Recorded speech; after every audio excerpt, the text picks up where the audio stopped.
Can't you feel the fire in my heart? I need no new friends. I am not afraid to take a life. I kill your lives for real. To kill a bee, kill the Lord respects. To kill a bee, kill the Lord respects. To kill a bee, kill the Lord respects. To kill a bee, kill the Lord respect. Born to win, look at me, I'm far from sin. But I kill you with my righteous stick. You think you fly? When your grandma said get out of the house, and where you ride? Elite ass nigga, I tried to tell it, little boy. Lord said you're killing them, be the ones holding my hand. I ain't sparing the big no what's really real. I'm trying to kill all the way to the finish. You got a prince over your court saying, stupid ass crocker, let's speed it up. Our people just so cursing, it's freezing up. Hurt Merc, put your ass in the dirt, and ain't even tough. Backpack full of stats, so together, but it ain't even enough. Fool, I'm ready for war. Ready for sun up, sun down, U.P.K all up. Stop a cracker in the pieces, fuck that, this torture. Ain't no common little bitch. Turn your ass to a slave, cause you know what is written, little hoe. Can't you feel the fire in my heart? I need no new friends. I am not afraid to take a life. I kill your lives for real. To kill a bee, kill the Lord respects. To kill a bee, kill the Lord respects. To kill a bee, kill the Lord respects. To kill a bee, kill the Lord respects. I'm a key. I'ma be that one that's in the dreams you was fearing. I'ma walk you down like a sprinter. Then cut your head off, it's in my hand. I watch it down. And I'm a beast with mine. Your girl looking at me now. I want no peace of mind, cause I'm a killer. There's a boulder right there. It's for your child. I grab his ankles. And I'm a split him. And happy shall he be when your family tree is taken. Like he did my people. Don't you remember the Trail of Tears, Andrew Jackson and his crackers? Boy, you took my brother's baby and killed him and said thanks for the giving. Don't you remember what goes around comes around, and I'm waiting. I'm motherfucking waiting for that day, man. For me to grab your baby ankle and throw his damn head against a boulder back and forth till ain't nothing but goddamn ankle in my goddamn head. Yo, fat ass over there like a goddamn sofa leg or sofa arm, Bronco. Like a whale washed up on a beach or something. You better get right. Fuck all that technology that you got when a Logan turn. Oh yes, it's on. To kill a bee, kill the Lord respect.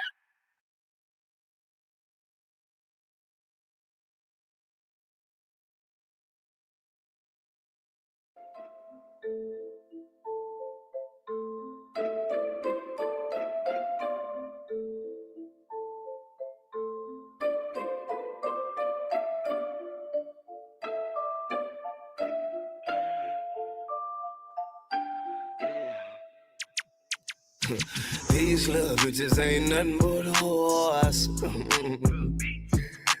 Thought that she like me, she just like my cologne. Yeah. These little bitches won't call you my lord. They ain't feeling it, so I ain't feeling them. Yeah, that's round the corner. For who? These bitches. What's your business? You're a grown woman eating pussy. What's your duty?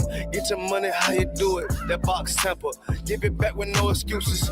Nose ring like a bull, right my tips to the bullpen. Take your shoes off, cause you know I'm going there. My mind stay sick, you can call it a nose. Happy off my chocolate sticking on the pace, I'm enjoying. Thought I was a piece of cake. Oh no.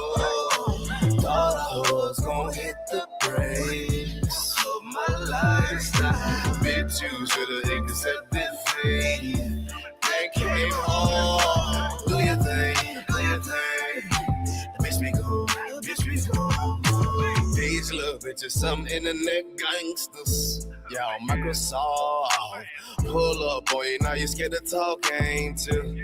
Can't say nothing, that's why I just get away. You can't trap sharp, bitch, I'm UPK, I.S.U.P.K, UPK, yeah, real believers leaving out, yeah, I'm gifted, yeah, these bitches hating, niggas hate, that's why I press her. She a damn sea muscle, you can see how she baiting. She a damn sea creature, she so sophisticated. I see this hard to swallow is reality. And bitch, your pussy 12 bodies like disciples be. I don't get no motherfucking fuck about you. And bitch, I'm black. Thought I was a piece of cake. Oh no, no. Thought I was gonna hit the brakes of my lifestyle. Bitch, you should've accepted fate and came home. Do your thing, do your thing. Bitch, we go, bitch, we go. Thought I was a piece of cake. Oh no, no. Thought I was gonna hit the brakes of my lifestyle. Bitch, you should've accepted fate and came home. Do your thing, do your thing. Bitch, we go, bitch, we go, yeah. It's one of the motherfucking songs. Bitch, get the fuck out of my face. Fuck you too, bitch, type songs, nigga. Fuck you too.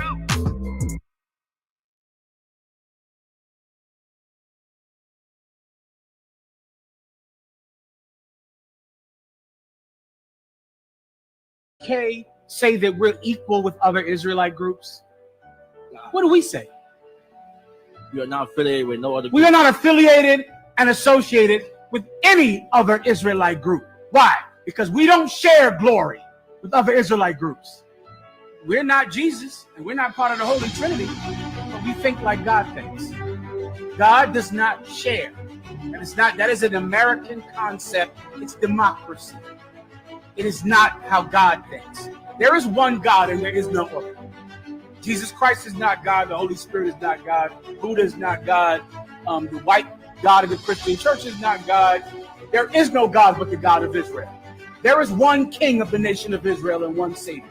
There is no other savior of the nation of Israel. There is no one else and no other way for salvation but Yahawashi Jesus Christ. There is one path to God right now in this current earth. And that is by following Commanding General YAHANNA in the Israelite School of UPK.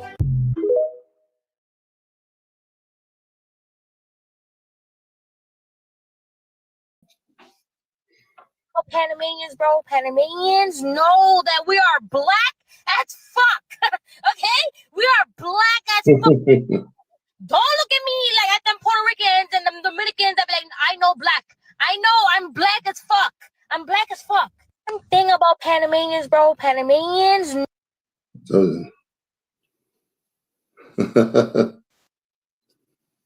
Was raised by black people that actually liked being black and loved being black. Like, I'm from Seattle, Washington, so you know the Pacific Northwest is very white and a lot of people have very self-hate issues. My family is so black to be a Seattle family. All of my uncles married to black women. All of my cousins married or in long-term relationships with black women. All my life, I always seen the black women in my family in relationships, getting love, wearing their natural hair, being them, never heard of no damn skin bleach, none of that. Like, it was always okay to be black in my family. I never got told as a little girl to stay out the sun because you're going to get too dark. I was told to go in the sun because as a black girl. Slow. Okay, no sweat, no sweat. Let's get it on. Let's get it on. Yes, sir. Pump it up. Yes, sir. Sloppy. Come. Hey, Tawada, for that intro. First and foremost, you know how we do. We want to say Barakatah Yahawashi for allowing us the opportunity to address our people in these heinous times, man. And these times of the end of this empire, man. What you do is very important in this time, man. Don't let nobody that's not headed in the right direction talk you into doing some old foolish, childish thing, stuff, man. You understand? So the water Yahweh Yahawashi, you know, for allowing us this opportunity. It's a great opportunity, man, to be in the truth. This is the I.S.U.P.K under Commander General Yahanna, and that's who I want to give thanks to the head of this nation under our King Yahawashi. Right. As General Muhammad so eloquently put it, there is no other group, Hebrew Israelite group. There is no other truth. This is it right here. You understand? So I'm glad, you know, to see the brothers coming together and doing the work of the Lord, man. That's a very honorable, and General laid down some very honorable rules in this school, man. And the fruit that is being born in here is the evidence. All right, going down the line, you know how I do.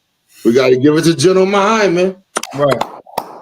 You understand, General Muhammad? Oh my God, y'all already see what what General, you know, General is doing the work of a Superman, man.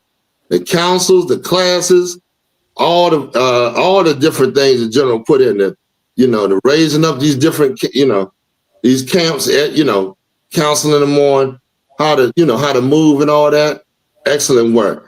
General Muhammad, General Mashayach, Salakia. They're going to General Mashayach. General Mashayach is a pillar, of course, you know. If anybody that know the general knows, boy, to see him on, when you see General Mashayach walk on deck, you already know, you know, he finna put something mighty down, man. You understand? All this counsel and wisdom he done gave me over the years, what he done put in this truth, we greatly appreciate it, man. Then we got a General Hazayan. General Hazayan, of course, counsel me on many a days, man, on the fight that I'm in. So General damn near, I can't say enough about the General. He does a mighty work in his truth. Of course, y'all know that. Right. We'll go down to General SHALAM. General SHALAM, excellent brotherhood, excellent General. You know what I'm saying? Gonna give you what you need when you need it. You understand me? Right. You understand? General is in the, you know, if you going through something and you need some wise words, General SHALAM got them, man. I'm telling you. Yes, it's a pleasure, if I could, to be around such righteous men to come up with these brothers, man, and get the full experience. You understand? Right. So, General SHALAM, Tawada to you, brother. Tawada, of course. Okay, now we got General, who's in next? General Kathungabar.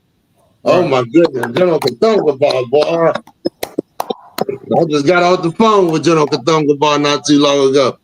Brother, this brother, I can't say enough about him, man. About all the generals, man. I always leave things out, or you know, can always go back and add whatever I need to say about the generals to show you how great these men are, man, and what they done put in this truth, man. Right. Many days, man, coming out that world, brother. I needed that. I needed that. And this school needs it as well. So, right. General Kathungabar, you already know what time it is. General Kabbalah, right. General Kabbalah, the scholar. The scholar, man. I like General Kabbalah. We just got through talking as well today. General Kabbalah, man, excellent. You know, I need a precept or find something, and I don't know the words to it. I wrote right to General Kabbalah. I call him in the morning. General, hey man, I can't find this scripture. I know it. You put me right on where I need to go. You know what I mean?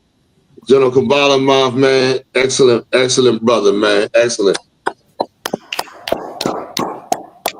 Also, we're gonna go to the captains. The captains is put in here putting down this truth. making sure this nation get represented right, man, or brothers is in, you know, moving right. I want to say the water to all the captains, man. All the captains. The officers, man, they next in line. The officers, man, we got a lot of officers coming up in this school, and it's a glorious thing to see, man. You understand? See these men coming through these ranks and getting raised up and holding these offices, man. Because whether you realize it or not, in the world, you can be carnal if you want, but you're going to realize that the Lord is raising these men up to rule the nation, our nation, man. This is, yeah, I mean, you can look at it carnal like, oh, the brothers just setting something up, but the Lord is the one that, you know, that operating this school. The Lord is the one that set it up, that gave those, you know, that gave us what we have, you know, the different understandings of the scriptures that we have, man. Right. So give it up for them officers, man. We got next in line, we got the troopers. The troopers, man. I definitely always like to. I want to get out there and see all the new troopers in the school, because it's unbelievable, man. I'm like, my goodness, every time I see the brothers and sisters in the school are coming in, man. It's a glorious thing, man. The angels, the Lord said, the angels rejoice when brother or sister come that rejects this world, man, and come and get down, in the right order. So these troopers, man, stay in. It's a warfare. Stay maneuvering. You know what I'm saying? But get in here and put this work in, man. Also, our glorious, wonderful, beautiful sisters. I say the water to them for all the work they done put in. You know, doing the work that the women do, backing the men up, man, and supporting this truth. We definitely see our sisters, man. So shout out to them. And that's it on the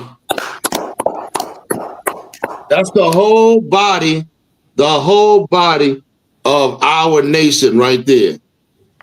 That's the body of brothers and sisters in this school, man. You understand? All right. We got a hell of a class if we can get it out right. You know what I'm saying? Abad, where we heading on to first? Yes, sir. Video, sir, about the 71,000 women. Oh yeah, please. Let's start this missing person thing off right. Y'all know her. This is what's her name again? I keep forgetting her name. This sister, she's a well-known actress, and she spoke out about the missing sisters that, you know, missing blacks, Latinos, and it's an epidemic going on. Go ahead and play the video about it. Yes, Salaki, sir. That was Gabrielle Union. Gabrielle Union, that's her name. Yeah. Okay, the water. 1,000 black girls under 17 went missing in 2021. Yes, sir. And they were. You got to hit a number. You cut the number was cut off. Yes, sir. 71,000 black girls under 17 went missing in 2021. And they were identified as runaways. 9 out of 10 were identified as runaways. If you're identified as a runaway, no Amber Alert, no law enforcement attention, nothing. Right. You know, saying things like juvenile prostitutes.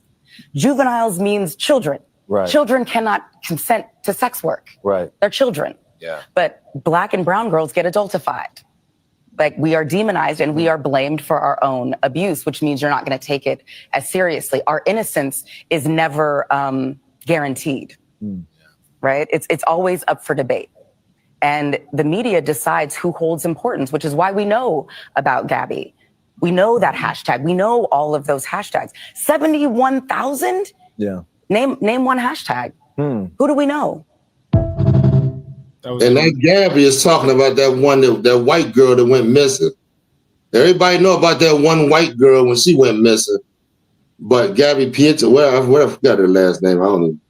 But you know, our sisters, they get no attention in this empire. You better believe you are under the wickedest man that's ever erected a kingdom on the face of this earth.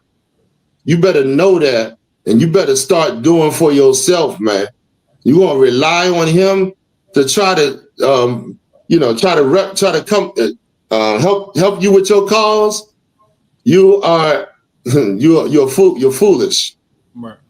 You understand? So what we try to do here is the brothers and sisters that we know of, that has been missing, we put them up and let the brothers know, hey, this person is missing. This is how old this is their name, how old they are, and the area that they went missing from. And we put it out there, and Lord willing, that we be able to, somebody will see one of these brothers and sisters, somebody will see one of these brothers and sisters, and you know, and that would greatly put a smile on my face, man. You understand? Come on with the first one, Abad. Yes, sir. Yes, sir. Missing child alert. Willingboro, New Jersey. Willingboro, New Jersey.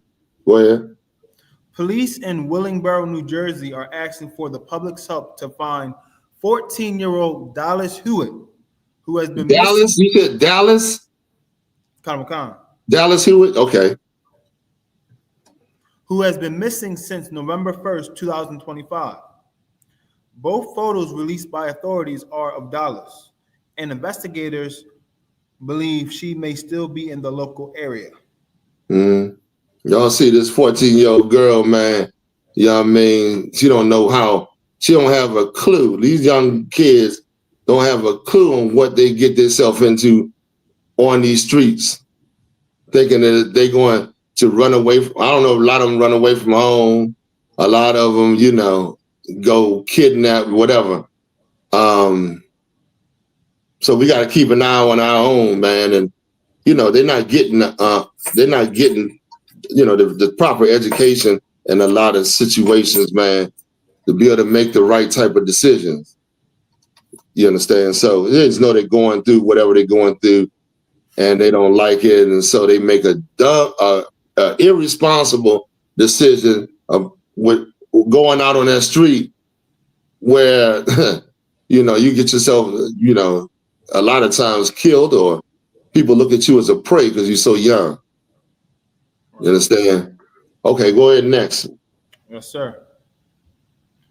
Next one is Skylar Baker. Okay. 15-year-old Skylar Baker was last seen wearing black pants and a dark shirt on October 25th. Have you seen? Where from? Hammond, Los Angeles. This is in L.A., Los Angeles. Hammond? Spell it. No, sorry, sir. Hammond, Louisiana. Salakia. Oh, Louisiana. This is Louisiana. Yes, sir. Oh, you got the L.A. Okay. Yeah, don't sweat. Don't sweat it. Okay. All right. So we can. I don't see the picture too tight, but I can zoom in, sir. Zoom in a little bit. Put my glasses. Okay. All right. Okay. So keep an eye out, of course. You know. Let's go to the next one. We got a lot of material to cover. So yes, sir. Let's speeding through. Yes, sir. Mm-hmm.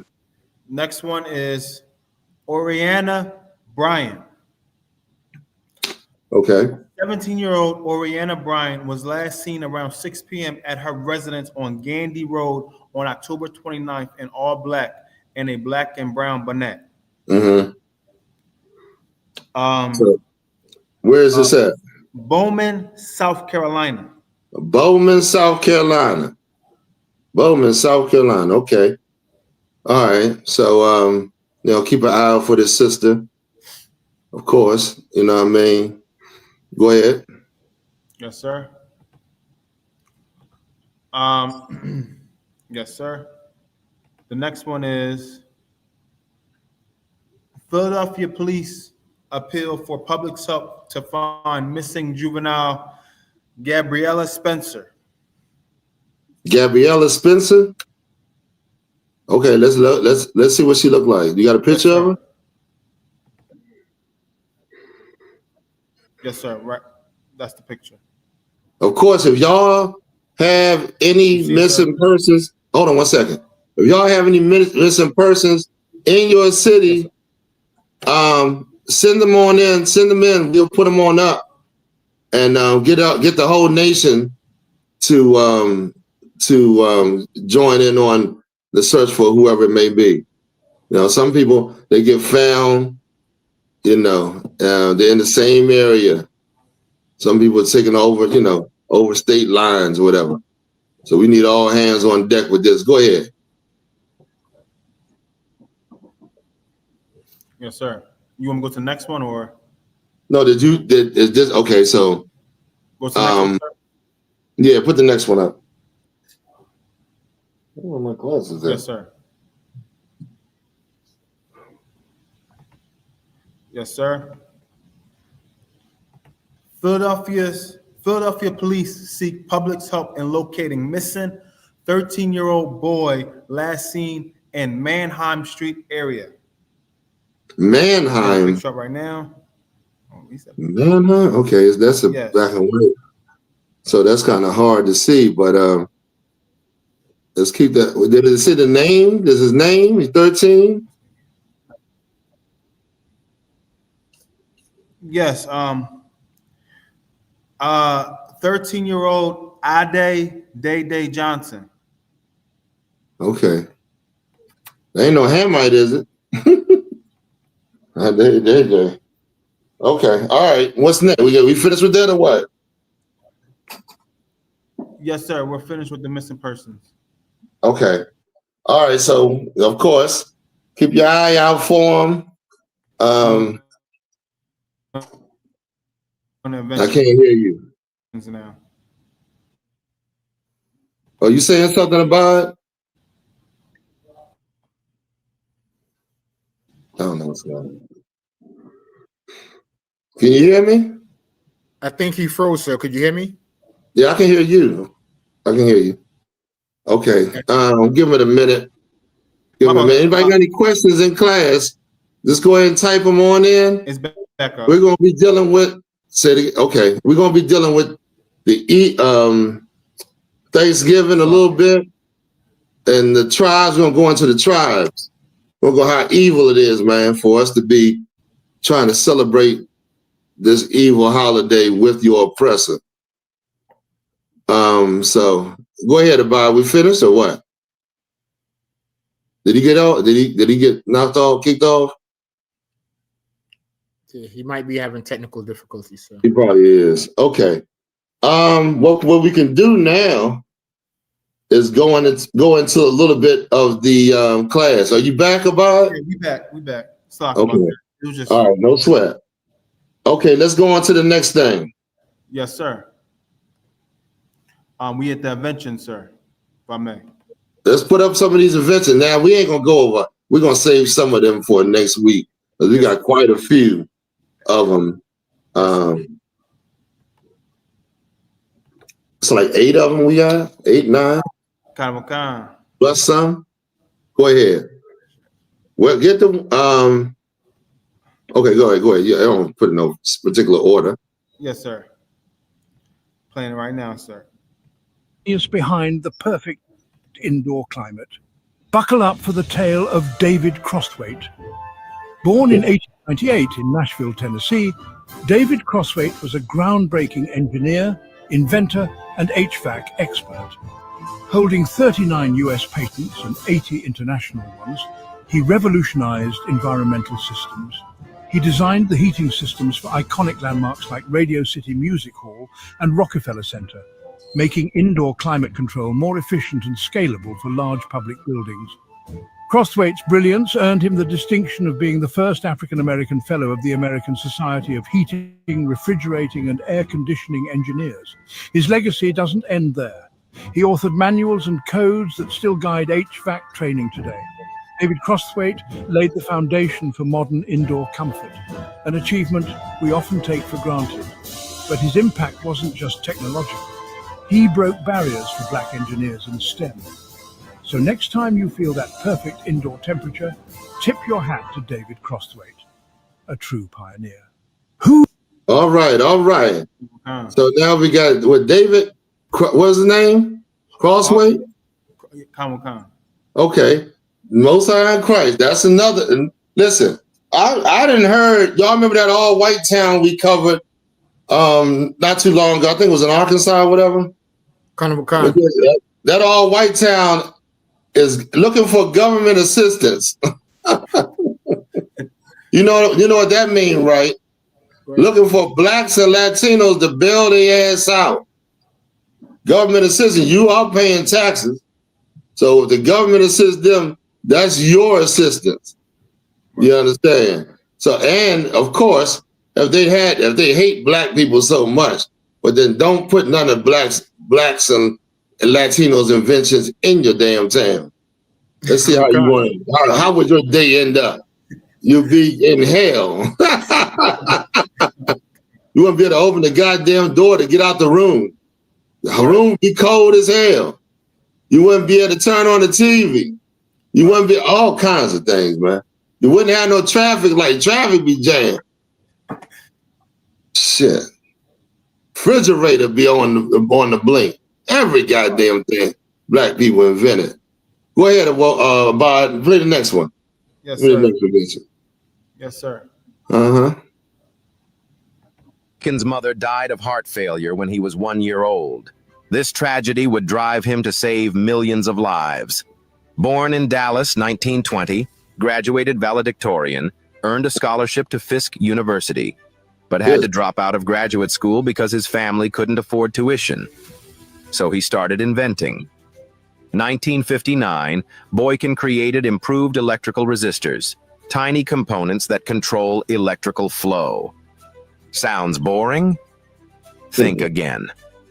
IBM immediately started using them in computers. The US military put them in guided missiles. His resistors made electronics cheaper and more reliable. But here's the incredible part. In 1964, Boykin invented the control unit that made modern pacemakers possible. The boy whose mother died of heart failure created the technology that regulates heartbeats. 1968, President Eisenhower has a heart attack. The pacemaker that saves his life uses Otis Boykin's technology. By the time Boykin died in 1982, ironically of heart failure, his inventions had saved countless lives.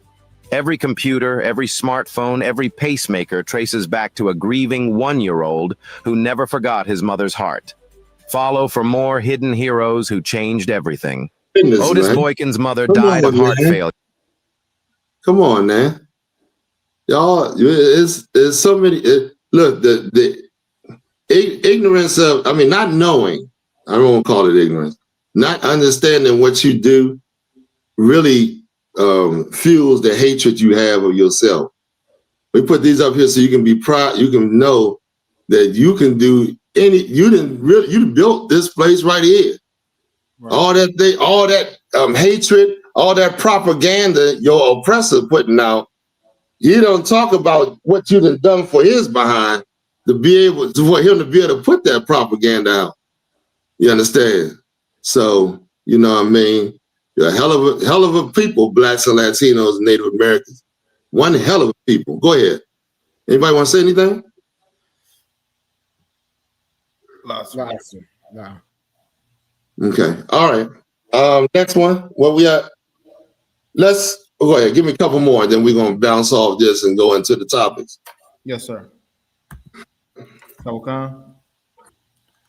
Which ones we have left over? Because I want the juice. Go ahead, play this one. Yes, sir.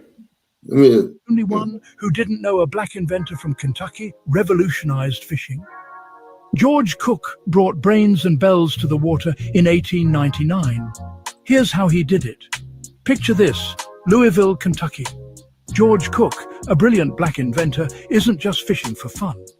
He's got a patent for a wild invention, the automatic fishing device. Forget staring at your line for hours. Cook's gadget used a sneaky trip lever. When a fish bit, it triggered a spring-loaded carriage that zoomed back on tiny rails. But wait, there's more. The device rang an actual bell to alert you. And it didn't stop there. A spring-driven reel started winding up the line, all on its own. One clever device, 3 smart features. In 1899, George Cook proved fishing could be fast, loud, and a little bit genius. Remember his name next time you hear a bell by the water. Am I the only one who didn't know? Most High Christ, man. There it is. Another black inventor. Somebody we didn't take for granted when we see things in the, that we get to enjoy. Who are the ones we should be, the ones the Lord didn't give the knowledge to in order to, invent these things, man. You know what I mean? It's coming out the woodwork. The black people invented a hell of a lot of things. Even your president said black people invented, I forgot what he said, like most of the country or something like that. Okay, go ahead. Where we at? Yes, sir. One good one. A good one? Good one. Yeah. Okay, I do. What's this one on? This is the dustpan, sir. I don't know if you want the dustpan. What the one with the, huh? The ice cream? Yeah, where's the one with the wings? Wings, the buffalo wings. Yes, sir. Was invented by a black man. I didn't even know that. Yes, sir. And which one you just said? The dustpan? No, the one after that. The ice cream. The ice cream. Oh yeah, that's right. Oh God. This is go ahead, play it. Yes, sir. This is the buffalo. Owner of a busy restaurant on Buffalo's Black Main Street called Wings and Things. Young was known as the king of wings for his tangy mambo sauce chicken wings. This innovation marked a significant moment in culinary history and introduced the buffalo wings to American society. In the 1960s, John Young was experimenting with multiple sauces to boost business at his restaurant in Buffalo's East Side. Business was slow in his neighborhood eatery until Young added something special to his whole breaded chicken wings. Once he drenched it in his new tangy mambo sauce, his chicken wings became an instant sensation with his customers. Wings and Things thrived and became the cornerstone of the city's Black Main Street, selling 5,000 pounds of wings a week at just a nickel each. His innovation and proximity to the Buffalo Bills Stadium resulted in Young's wings becoming so popular that they became a game day staple for football fans. But by 1970, racial unrest and escalating racial tensions pushed Young to shut down his restaurant and move to Illinois.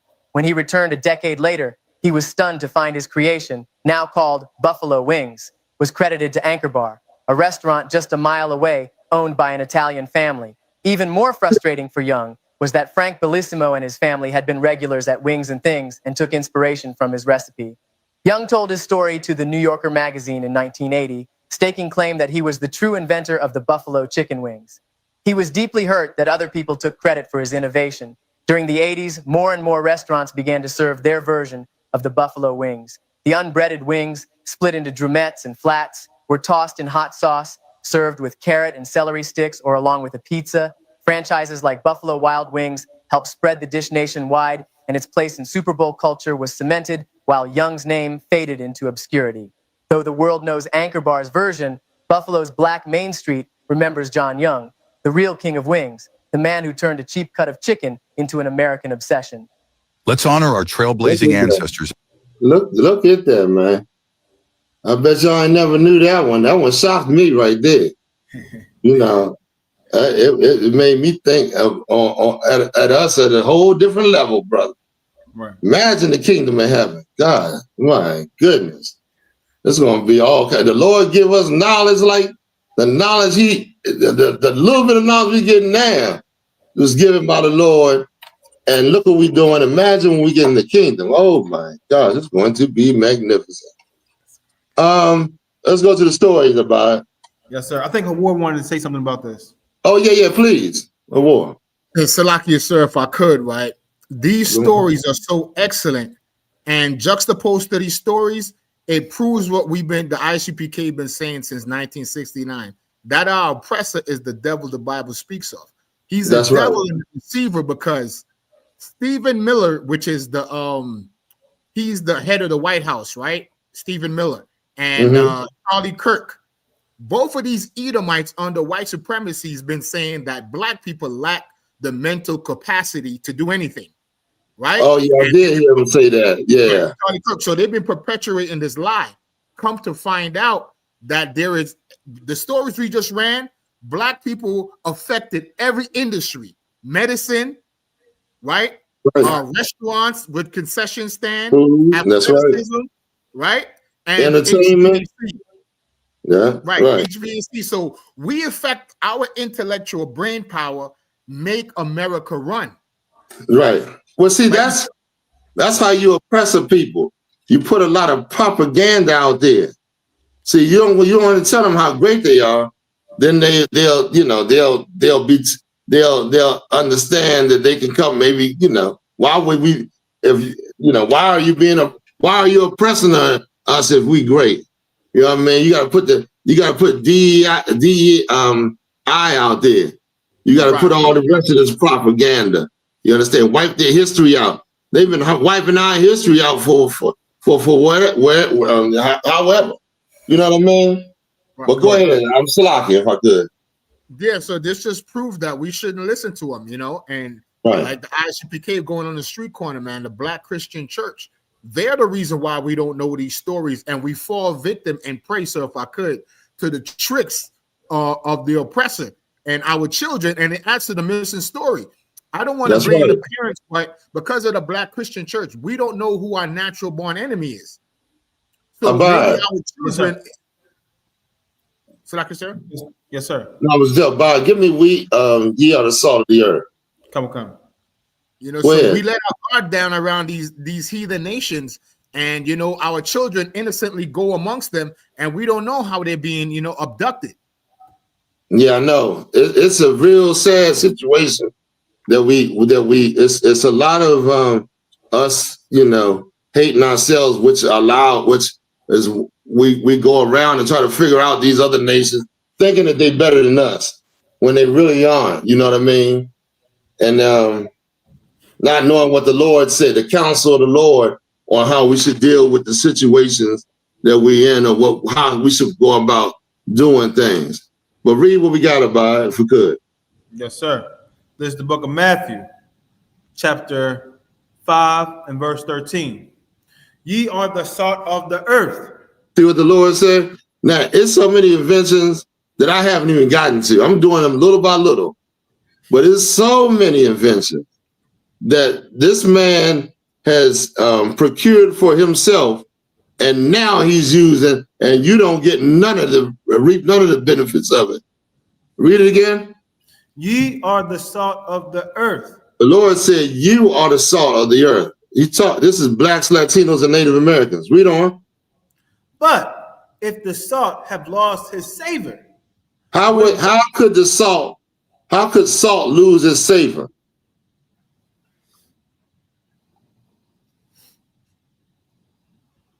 Imagine you have salt and it doesn't do what it's supposed to be doing.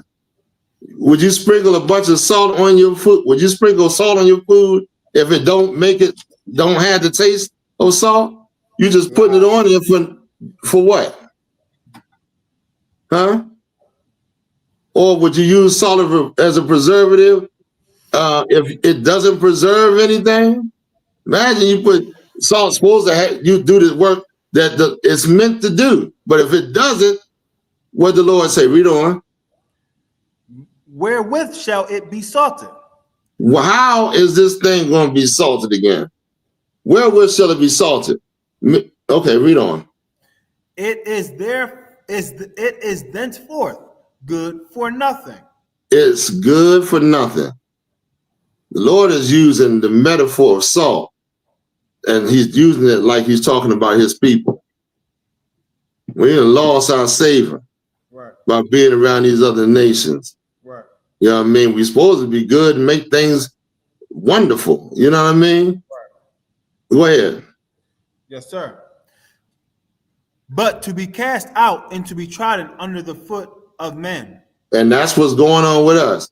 We cast out of our land, and we underneath all the other nations. Is that it on that? Yes, sir. Okay. All right, let's go back to the stories now. Yes, sir. We have a question, sir, if you want it. Okay, come on, real quick. Yes, sir. This is from at Rigash Ya'ala UPK. Who? Rigash Ya'ala UPK. Go ahead. Salakia, if I may, sir, but is it a sin if husband or wife doesn't reconcile with each other? Is it a sin if they don't reconcile with each other? Okay. Say if your wife. Well, okay. Situation. Where is the scripture in the scripture where the Bible says, "Let them depart, but let the departed not marry"? Yes, sir.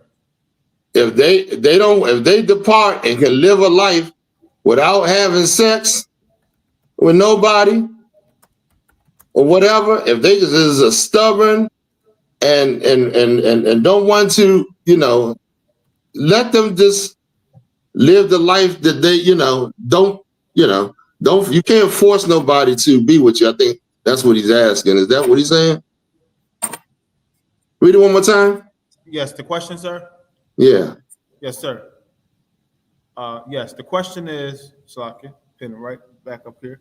The question is, Salakia, if I may, sir, but is it a sin if husband or wife doesn't reconcile with each other? It's not a sin because they didn't go outside. A sin is like you having sex, you having committing adultery, or you doing something wicked. They should. Okay. I mean, that's a stubborn ass, just a self-willed, person that doesn't want to, just don't want to come and, bring the marriage together. If you're gonna sit out there, but you can't have sex with nobody once you leave your husband. So you go out there and live the rest of your life, and don't have sex with nobody, and that'll be that. You know what I mean? The Lord will deal with you on that. I got this. Go ahead, please. He was asking for specifically. Go ahead. The book of my glasses. 1 Corinthians chapter 7 and verse 11. But let me start verse 10. Verse 10. And unto the married I command, yet not I, but the Lord. Let not the wife depart from her husband. Verse 11. But, and if she depart, let her remain unmarried or be reconciled to her husband. And be reconciled to him. Meaning, okay, if she depart and she don't want to be, for whatever reason, then, you can't force her to stay with you. You let her depart. Let her go, man. Go ahead. Let her remain unmarried or be reconciled to her husband. You see that? Let her remain unmarried or be reconciled to her husband, meaning ain't no other man been inside this woman. She's not defiled. If she want to live her life without nobody being, not no sex with her, let her. Why would you want to be with an old wicked thing like that anyway? You could have more wives. Let her just go and be by her own lonely self, man. We ain't got time to be some old hard-headed ass woman that don't want to be a part of her family with her husband to bring this nation together again. You have a duty to do, woman, in order to bring our nation back. In order to save the lives of these young people, you are looked at as an integral part in a marriage. Right. Anybody got anything to say about it? Y'all have nothing to add on to it? So no, she didn't, huh? Salaki, sir, if I could, like, if the scripture says in Jeremiah as well, sir, that, like you just said, if she could go on and live for the next 5 years, as long as she's single and she don't deal with no other man. At the end of that 5-year period, you could be reconciled with her if you choose to. But if she, step outside, then the scripture says that land is greatly polluted and you can't go back there. That's right. That's right. She's somebody else. She didn't marry somebody else. Now the Lord will deal with her on that, because that's sin. That's the Lord hates that type of sin. So go ahead. Anything else? That was the question, sir. I'm gonna go to this. We're gonna go to the go to the story. Video. What video are we talking about? Yes, sir. Floyd, sir. Starting. Oh yeah. Y'all know Floyd Mayweather went in front of the Jewish community and let them know how he has their back, how much he's down with them. And this is exactly what money will do. If money becomes your main focus, you will bend over for the white man. You will spread your bottom for his pleasure. Go ahead, play the video. Yes, sir. Playing video now, sir.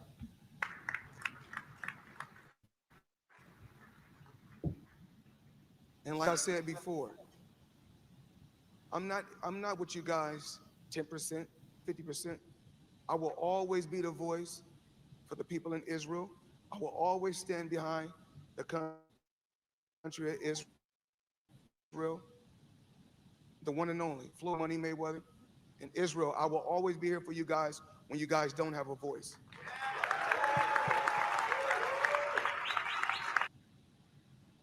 That was it, sir. Now we know he's ignorant as he can possibly be, as far as the scriptures and all that. But to turn to a people that is not your people and tell them you will always be there. What's going on? I buy. Okay, y'all all right? Nothing, sir. My computer keeps freezing. I'm here, sir. Okay. All right, no sweat. Yes, sir. Return to another people. I'm here, sir. And act like and promise them to be their voice and to have their back. You're a piece of scum, man. Right. You ain't never turned to your people and said anything like that. Who the hell do you think goes to your boxing matches and you grew up? Well, how can you grow up with a people, man? Then turn your back and open your ass up to another nation. Boy, anybody got anything to say about this, man? And then on top of that, he calls himself the greatest. You'll never be greatest in my book, man. Right. Ali is so much better than you, man. So much better than you. Anybody got anything to say before we put up Ali?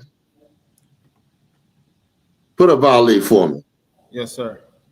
I wonder what did he say. This is not the one I look for. Put that one up. I want to get my glasses.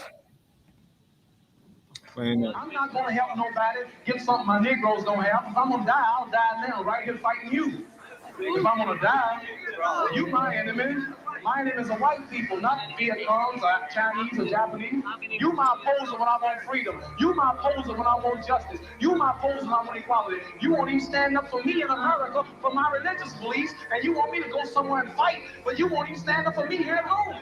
I'm not going to help nobody get something my Negroes don't have. And here's another thing. All the nations he named, they his enemy too. But of course, that's the character of a man. Right. Even though he might not understand the Italians and all the rest of the nations he named are his enemy too. It's like the brother said, the brother that did the wings, he said them Italians took his thing, and now they getting the credit for what he didn't made. You know what I mean? Right. But yeah, that's a man right there, man, to say the things that he got to say and not cower down above a sick, disgusting type people as these white people, man. Can you imagine somebody that's goddamn destroyed, killed, murdered, stole, and did all the things that they've done all in the past, man. Come on. And you stand before them and cower down and you got their back and you just, what are you doing? You just backing them up. You just, telling them they ain't did nothing great. I mean, done nothing wrong. Right. Well, Ali said, listen, you my goddamn enemy. Whenever something, I try to do something, you the one that tries to destroy it. You know what I mean? That's a whole different type of concept right there. Right. You know what I mean? Anybody got anything to say about this before we roll right on? You want a precept, sir? What we got? Jeremiah 2:33, Officer Abad, Babu Shah.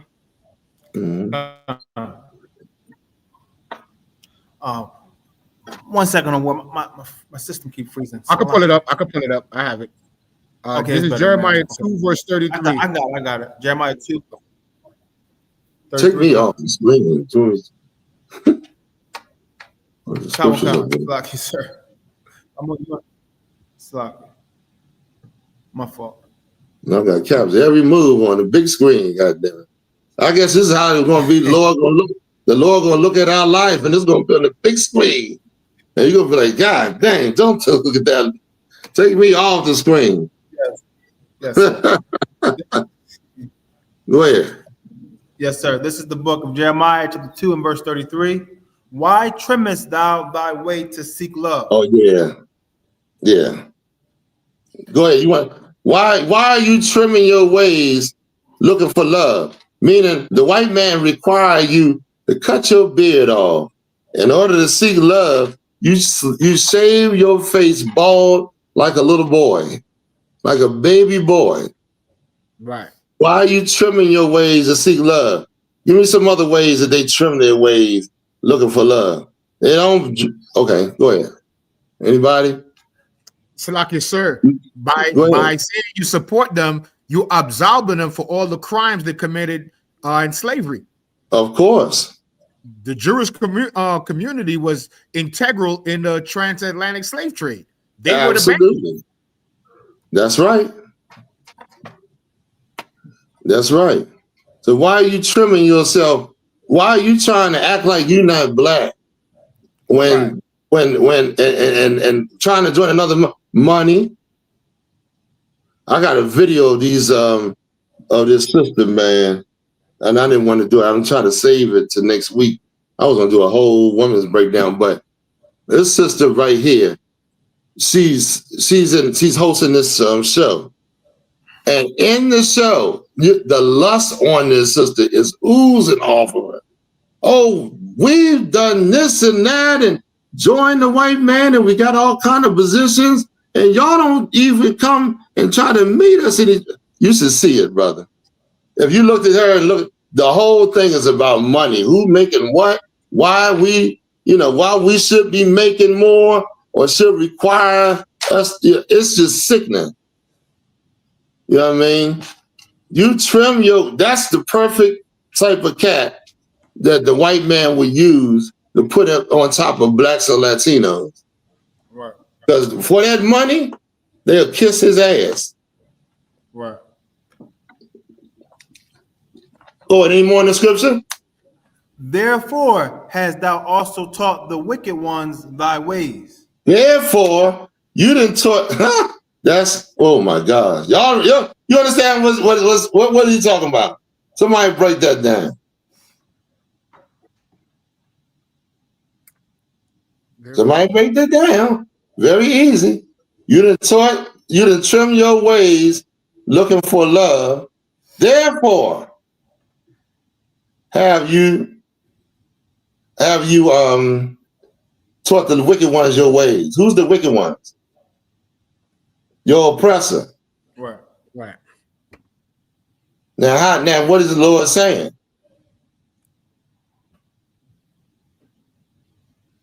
It's very easy. So, like you, sir, is it saying we sold our heritage? No. Because okay, I'm gonna give it to you. Anybody in the audience, anybody in the class taking a stab at it? La, sir. I said, okay, let's take a little bit of time. There, read the second part. Yes, sir. Therefore hast thou also taught the wicked ones thy ways. What way? By trimming ourselves, looking for love, how do we teach them our ways? I mean, I see it. So, like you, sir. Go ahead. Is it saying that we're showing them that like we for sale, like we'll do anything for money? You want it? Money. Absolutely. Y'all see all these rappers up here seeking that money and going against their people, and you know what I'm saying? Tattoos all up, trimming their ways because they want that dollar.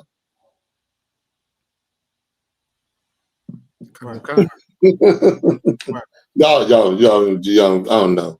Yeah, it's like saying, okay, because you so much running after their ways, looking for that dollar, they use you to teach you who you are. How would you, how can I say it? How you would destroy your people by you seeking love from them. I don't know if I'm saying it right or whatever. Y'all understand? It's sort of like the oppressor pay these black rappers and they know it's evil, but they will rhyme about guns and drugs in every song. Knowing that the oppressor says that he won't even let his children hear that type of music. And they won't, the artists themselves won't let their children hear the music, but they will sell it to our children. When our ways is not like their ways. You understand? Right. Our ways that we don't wear tattoos, or we don't smoke drugs and all that. That's not a way of the black man. Right. We don't kill and rob and steal like they do. If you are doing those things, it's because you seeking love from these people, man. They and so you getting rid of what your way and your identity and your culture, trying to get down with them. Right. Come on, sir. You know what I mean? Okay. Let's go to the next one. Where we at? Yes, sir. Miss America, sir. Okay, play Miss America. Boy, y'all hear about this one? Huh? Miss Universe, Salaki. Miss Universe, yeah. Y'all hear about this one? This is something else right here. Go ahead. Let's get it. Yes, sir. This is a short one. Okay. This morning, controversy hitting one of the most high-profile pageants in the world. This year's Miss Universe hosted in Bangkok a show of beauty and grace. Good evening from Thailand. But in a live-streamed pre-pageant event, the host, Nawat Itzaragrisal, singles out Miss Mexico. Mexico, where are you? Berating her for not posting promotional materials about Thailand and criticizing the Mexico pageant director too. 25-year-old Fatima Bosch Fernandez stands and tries to respond. No, not about you. Not about you. And he shuts her down. I didn't give you opportunity to talk. Security. You can hear the protest from the other contestants. Then, in solidarity, a mass exodus, the live stream still running. Stop. A teary-eyed Miss Mexico immediately after. I truly love Thailand, but what just your director did That is Miss Mexico. Lord, have mercy. He was misunderstood, offering a rambling apology. If anyone not comfortable. I do apologize. But the backlash was immediate. The Miss Universe organization condemned Mr. Nawat's behavior as malicious. In a video statement, the organization's president said Mr. Nawat had forgotten the true meaning of what it means to be a genuine host. And 2024 Miss Universe, who joined the walkout, expressed her support for Miss Mexico. The women's rights. Danny Walker, former Miss Montana, now a pageant commentator, said it was out of line. This shouldn't have happened at a very exciting moment for the ladies right before the official kind of kickoff and opening ceremony. And this morning, Miss Mexico still playing. Stop. Yeah, that's it. That's it. Pretty much, we got the idea. Anybody want what? Give me something. Give me something I can feed off on this one. Look at class. Say it again. Colonel Concert, this is Zephaniah 2-1. Hold on. I want the class. I want to get some interaction with the class. Unless we just gonna be having class. It's us three. Yes, sir.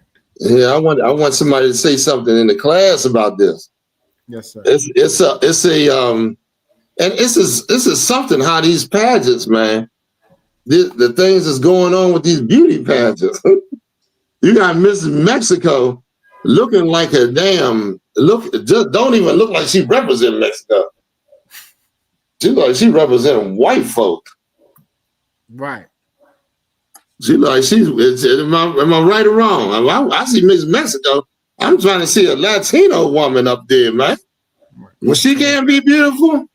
You gotta get a white woman to represent Mexico, huh? But here's another thing. They always say, "Oh, UPK is so hard on women. They're beating this and that on their women." You see that chick, that gook wouldn't even let her speak. They talk about us. He coming up against her and don't want to hear nothing she say, which shows you that these other nations really don't give a damn about women, man. Right. Or they don't want it. They don't take a woman's value and stop. In other words, what am I trying to say? Y'all know what I'm saying. Right. That dang good. And that Chinese culture, man. These women, they very subservient to their man. They don't talk up against their man. It's just when a white man went over there and did what he did. Now he's starting to get a voice. When that old feminist women's lib, wherever it goes, women stand up and fight with their man. You ever notice that? Okay. Y'all keep quiet for me. Good night. I think I'm talking to myself. Y'all ain't noticed that, man? They trying to put that over there in them Arab countries, a lot of them places. And them women standing up and saying, we demand our rights. Right. You know what I'm saying? But yeah, man. But go ahead. Anybody want to say anything? So like you, sir, if I could, I was saying this goes into the previous story, like Floyd Mayweather. He started talking about her because she wouldn't promote his country and his people and his race. He said, because you didn't promote Thailand to the world. Right. Because, according to him, Moab, she's a nobody. Isn't that where them passport brothers going? Kanwakan, over in Thailand or whatever. Don't they go over there? Kanwakan. Yeah. They'll find out real soon, man. These people. I heard something. This brother, speaking of the passport brother, this brother, he's a black guy. You know, they go over there just hoeing out with them women over there, man. Over and they go to Dominican Republic and over in Thailand or something like that. I was watching this video, man. This brother, what's his cat? He was talking about this brother that he has on his page nothing but a whores. How much he goes down there, and they didn't promote it like us, the Dominican Republic, the tribe, so much that that the people started to get mad because on his page, this Negro goes down in the Dominican Republic and make the black man look like a goddamn whore. on his page, he promoting the women that he's hoeing with or prostituting. Well, I mean that he's paying for, you know, and he's taking pictures and videos of them while I guess whatever, and charging on his page on his. I don't know if it's Instagram. What's the other one? Facebook, not Facebook. Whatever it's called, OnlyFans or something like that. Okay, whatever one is on. He got, you know what I mean, using his prostitution. Now, how do people down there feel? You coming down there effing with their women, and then got their women looking like a bunch of hoes all over the goddamn world. Right. Black man. I'm telling you, bro. So now he pissed off that because they cleaning up the place because it's got such a bad reputation. I think it was in the Dominican Republic, Sasua or something like that. Got such a bad reputation that now he mad he can't find an old decent hole no more. Like, we real sick, man. Right. We real sick, man. Right. You understand? Not giving a damn about these women that you hoeing out and what is the effects of it is, the families you're destroying, you know, how she is so delusional in the head that she, you know, destroys her life or you know, how that outcome is. Go ahead, anybody want to say anything, add on to that or whatever? It's sickening, man. Like, we shouldn't be doing the Lord. Boy, oh boy. Okay, let's move on to the next story about it. We got comments, sir. Said, that's sad, sir. That's real sad, man. You know what I'm saying? Like, when you go down there, they're gonna be like, they're gonna look at you a certain way because you're a black man, even though you ain't got nothing to do with that. Well, what these idiots done? They done went out and made a name for you all over. As a whore, you know what I'm saying? But anyway, let's go. Go on. Next story. Yes, sir. Yes, sir. Husband of Indiana woman shot dead after going to wrong house. This right here is insane. These goddamn devils, boy. This woman right here, she had a cleaning job. She could clean up houses. I don't know what tribe she is, but you know she's a tribe. And she goes to the wrong house. These piece of garbage shoot her through the door and kill her. She got four children at home and a husband. Go ahead, please read a little bit more or something. Said they tore everything from me. It's a video too, sir. Inside. Yeah, I want to get that video of that brother, man. Her husband, man. He is, I mean, this tore him up. Is there any more on the story? Yeah, there's a video. You want no, read the title again. I think it said it shot her in the front door. Yes, sir. Husband of Indiana woman shot dead after going to wrong house. Said they tore everything from me. Maria Floridiana Rios Perez, age 32, was killed after she went to the wrong house address for a house cleaning appointment. Her family wants the person responsible to face justice. Okay, play the video now. Now that they got the idea of what the story is about, let's play the video. Tonight, outside Indianapolis, the family of Maria Florina Rios Perez in tears after the 32-year-old house cleaner from Guatemala was shot and killed Wednesday morning while attempting to enter what police say was a mistaken address. Perez's husband, Mauricio, who cleaned houses with her, was by her side when it happened. It's not easy, he says. At the moment, seeing my wife in my arms, already lifeless, covered in blood, I felt like they tore everything from me. Video shows the bullet hole still visible in the front door of the suburban home. Police say officers responded to a 911 call at 6:49 a.m., reporting a possible residential entry in progress. Ken Eastwood is the county prosecutor overseeing the case. They were there as part of a contract to clean the home. They were just at the wrong home. Is the homeowner claiming self-defense? Yes. The shooter's name currently being withheld. Tonight, Eastwood tells NBC News criminal charges are being considered. At issue, Indiana's Stand Your Ground law covering self-defense. If a person has reasonable belief of being threatened with imminent serious bodily harm. How do you determine what's reasonable and what's not? In any type of self-defense claim, it's a difficult standard to understand given how we are in our world today on what's reasonable. The family she leaves behind, including her 4 children, now demanding justice, wondering how a simple misunderstanding could have cost Perez her life. Aaron McLaughlin, NBC News. That's it. All right. Business. That is terrible, man. Right. That's insane. What's the scripture we got on this?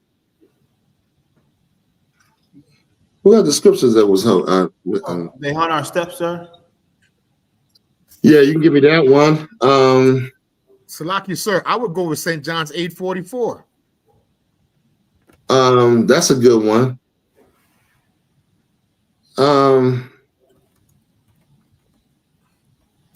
Geez, man, that don't make no damn sense. Come over here to try to make a life with your family, man, and you know, something like this happen because these damn devils hate you so goddamn much. Right. Go ahead, read it for me, my boy. Yes, sir. This is the book of Lamentations, chapter 4 and verse 18. They hunt our steps, that we cannot go in our streets. Our end is near. And that's true, man. They hunting your steps with this ice. Where is this ice thing? Didn't we have something on ice today? We do have one on ice, don't we? Not today. I thought they had something on ice. Okay.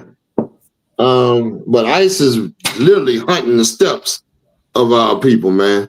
Plotting where they would go, plotting, you know, breaking up their family, you know, sending their families. It's a mess, man. Go ahead. Our end is near. Our days are fulfilled, for our end is come. Go ahead. That's it? Yeah, that's basically it, sir. That's basically it. Comment in the chat. Come on. I.S.U.P.K says, how is this self-defense when the sister wasn't being aggressive? Sounds like they underlived her, then called the police. Shaking my head. Yeah, they shot her through the door. Through the front door. They had they didn't show the bullet hole going through the front door? Yes, sir. Yeah, they got the bullet hole going through the front door. Ain't no damn self-defense in that. You don't shoot nobody through. Just like the other girl. Remember the sister that went? She had the neighbor that was complaining about her children. She went over there to, you know, to confront the neighbor, and she shot her through the door. Remember that? Khan. And that same neighbor, guess what this shit is? That same neighbor is trying to sue the kids. Oh. They killed their mother. Can you imagine that? That's crazy, man. Oh, goodness. Okay. What's the next story?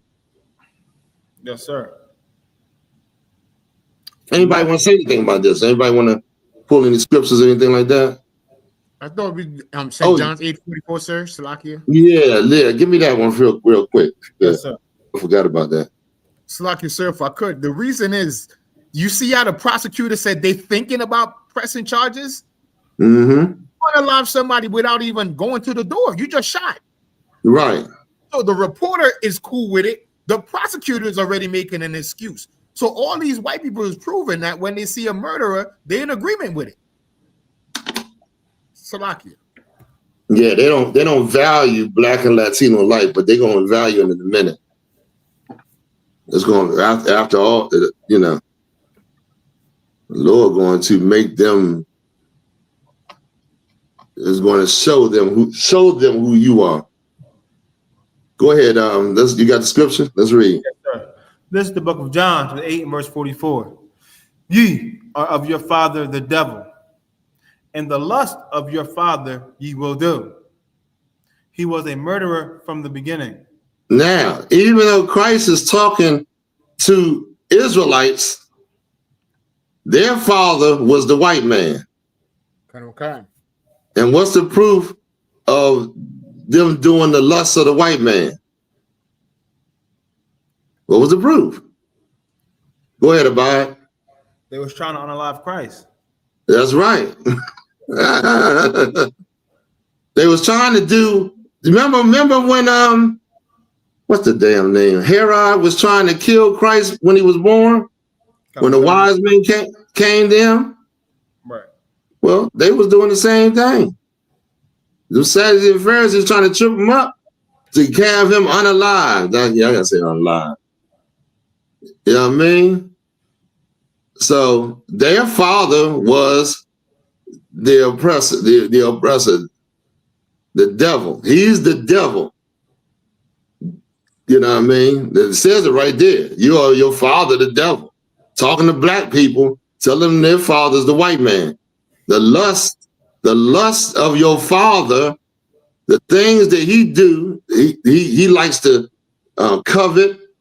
He likes to steal. He likes to kill. You know, he envious. Those lusts, he homosexual.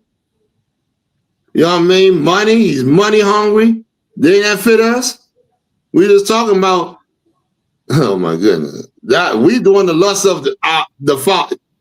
Your father spiritually is the devil. Right. Go ahead, Abad. Is that it on that? Lost, sir. He was a murderer. He was a murderer from the beginning. Talking about Cain. All right. Go ahead. Anything else? That's it. Give me the one. Go ahead. Somebody saying something? You want me to finish the scripture or yeah, please. And abode not in the truth. And he does not, even though he's sitting up here in the church he is not in the truth. He don't live in the truth, right? Where that scripture where it says he does not, oh man, what's the name? What's the scripture? It said he does not speak, he does not, oh gosh, I can't think of the word. Anyway, let's go to the next one. Yes, sir. Hey, what is the word it's saying? What have you to do with me? When you don't even hold my, That's Psalms 50:16, sir. Yeah, give me that one real quick. Seeing that thou hatest instructions. Yeah, you hate instruction. You don't even follow your own goddamn instruction. Right. The Lord knows what kind of beast he is, man. The Lord created him. So you think the Lord don't know the white man? Yeah, that's it. 50 and 16. Oh, let's go. Okay. That's it? Yes. You want to read the scripture, sir? You don't really have. Go ahead. You can read it. This is the book of Psalms, 50 and verse 16. But unto the wicked God saith, what hast thou to declare my statutes? Or that thou shouldest take my covenant in thy mouth? Right. Go ahead. Verse 17. Seeing thou hatest instruction and castest my words behind thee. You see that? They don't give a damn about God's words. Even though they're telling you, come to church and, we teaching you about God. At the same time, he's telling you to go against God. The laws are done away with. You can eat pork, shrimp, crab, and lobster. Celebrate my holidays.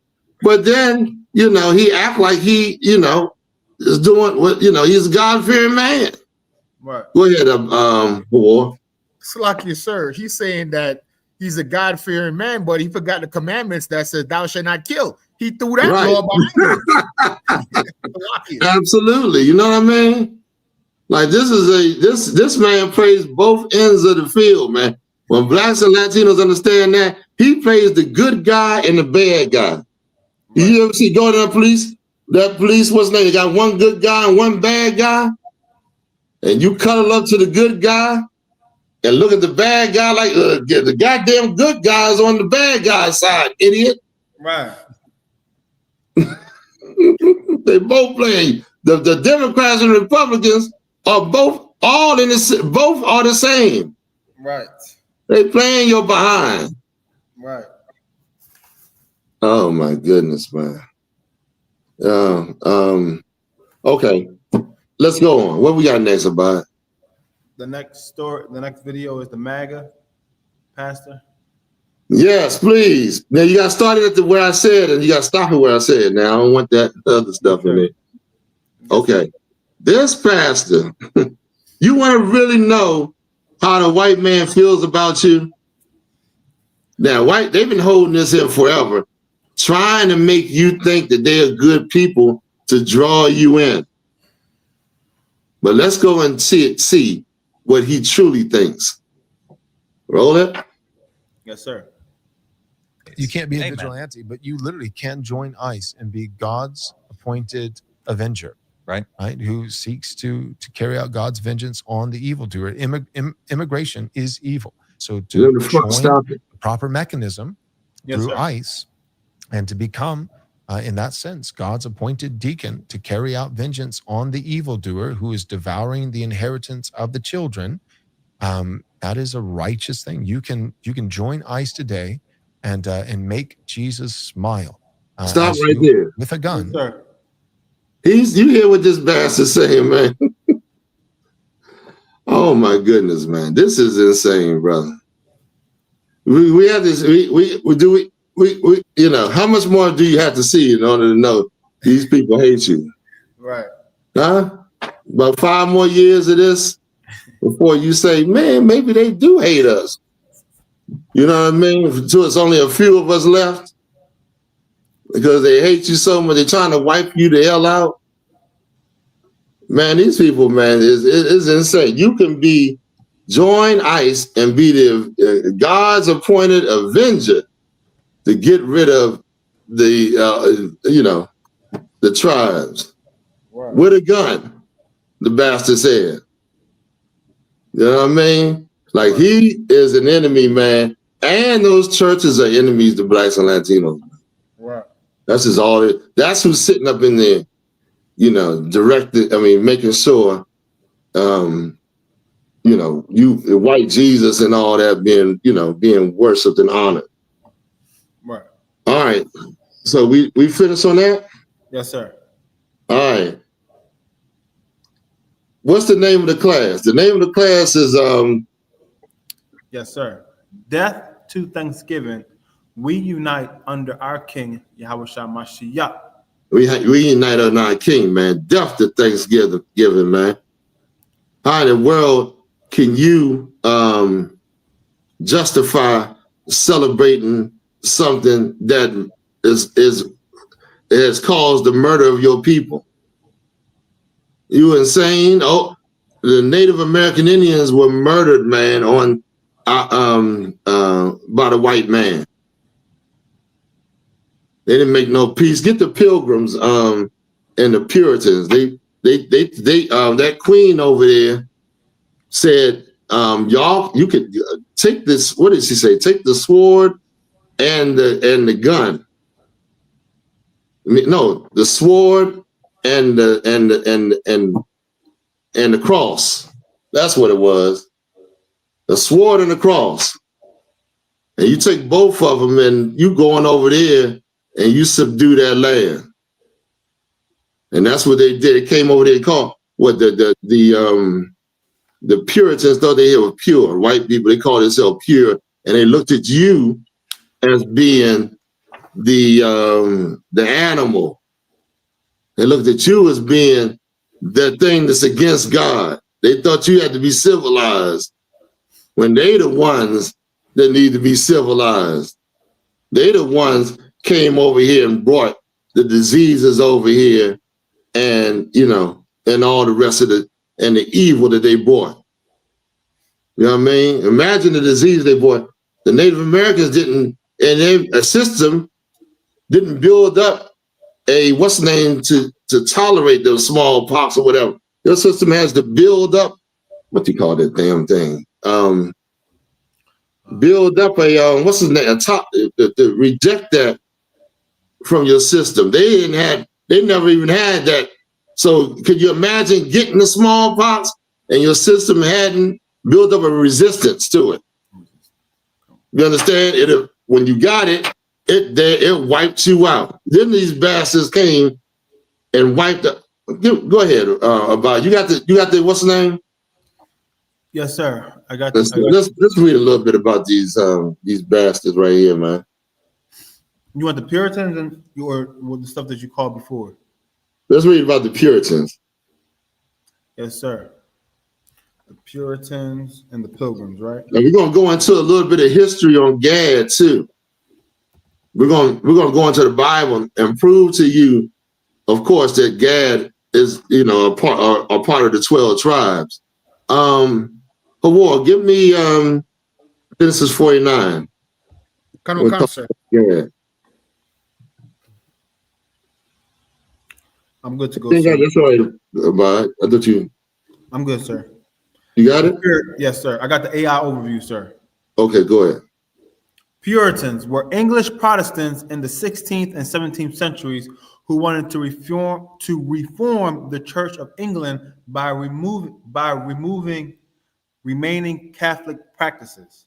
You see that? But all of it come from the white man. All these Seventh-day Adventists, Jehovah's Witness, Presbyterians, Baptists, Methodists. Give me some more. All of them come from him. All of us are part of that Christian doctrine that he comes with, man.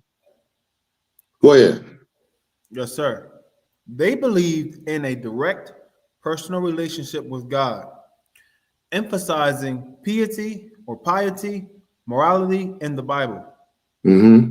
Due to persecution, many migrated to North America, establishing the Massachusetts Bay and Plymouth colonies. Now go to where it talks about, does it talk about here when they came over here to the Americas? Let me see. That's that. Yes, sir. Okay. Migration to North America. Persecution. They faced persecution in England for their reformist views, leading many to seek refuge and opportunity in the New World. Plymouth Colony, a group of separatists who wanted to completely separate it from the Church of England, established in Plymouth Colony in 1620. Massachusetts Bay Colony, a larger group founded the Massachusetts Bay Colony in 1630, which grew to become a major Puritan stronghold. Social structure. The families who immigrated were critical to the success of the new colonies. Unlike other colonies, a large number of women immigrated, and Puritan society placed a strong emphasis on family life, education for both sexes to read the Bible and work hard.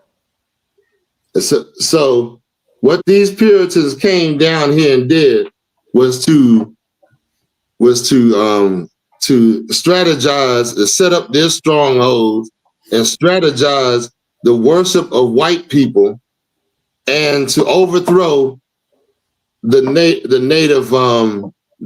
natives in their land. These are some rotten bastards, man. Right. These are some rotten bastards. Hawar. Come, sir. Yeah, go ahead and give me that, and I'm just gonna go and give me Deuteronomy 28 and 43. Abad. Go ahead, Hawar. Genesis 49, verse 19. Gad, a troop shall overcome him. Now, when it said, when this is what Jacob said on his damn near when he called all the brothers together to give him his last the prophetic word of what happened to us in the end times.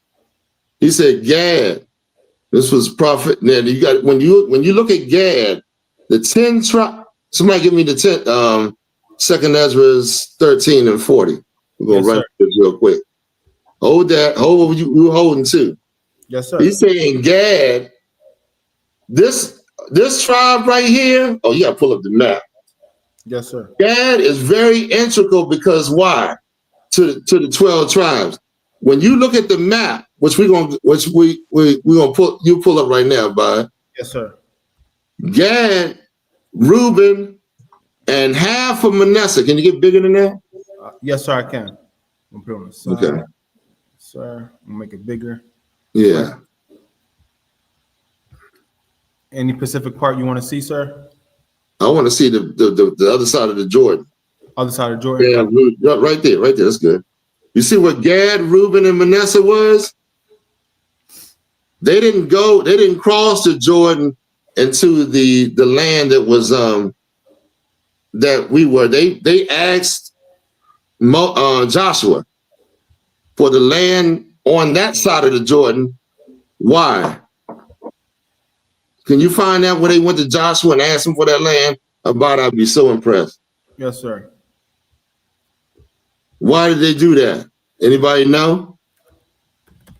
We went over to Joshua a few years ago.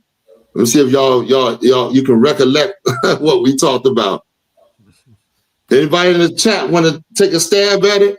This is very important to understanding Gad. Gad is the Native American Indians. What else they call? They call them. I don't know the other name they try to call them. What do the brothers be calling them sometimes? Not Native American Indians, but First Nation, sir. First Nation. First Nation. You understand? Okay. I'll give you the answer. Gad was on the outskirts of when you cross the Jordan. The Jordan was like you couldn't get you would have someone coming up and at you because of the Jordan would be like a buffer. But Gad was on the side that if any opposing threat was coming through, they was right there. They would meet them.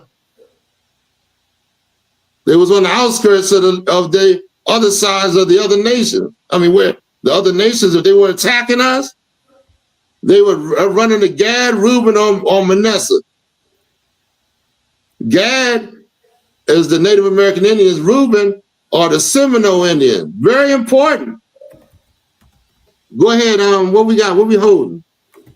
Yes, sir. I think I got what you were looking for, sir. Where they asked Moses for that land because of a specific reason. I want to show you the reason, and then I want to come over here and work my way over here and how they got over and what was done there. But go ahead. Yes, sir. Yes, sir. Go ahead. You don't have it? No, read the scripture before. You can look at that in a minute. Yes, sir. With my glasses. You want the one in 2nd Ezra or the one that you used to call in Deuteronomy? Read the Deuteronomy one. Yes, sir. This is the book of Deuteronomy, chapter 28 and verse 43. Mm-hmm. The stranger that is within thee shall get up above thee very high. The stranger. Well, I should have held this one till they talked about how the white man came amongst them. But the stranger, what does that mean? Very easy. Anybody want to take a shot at it?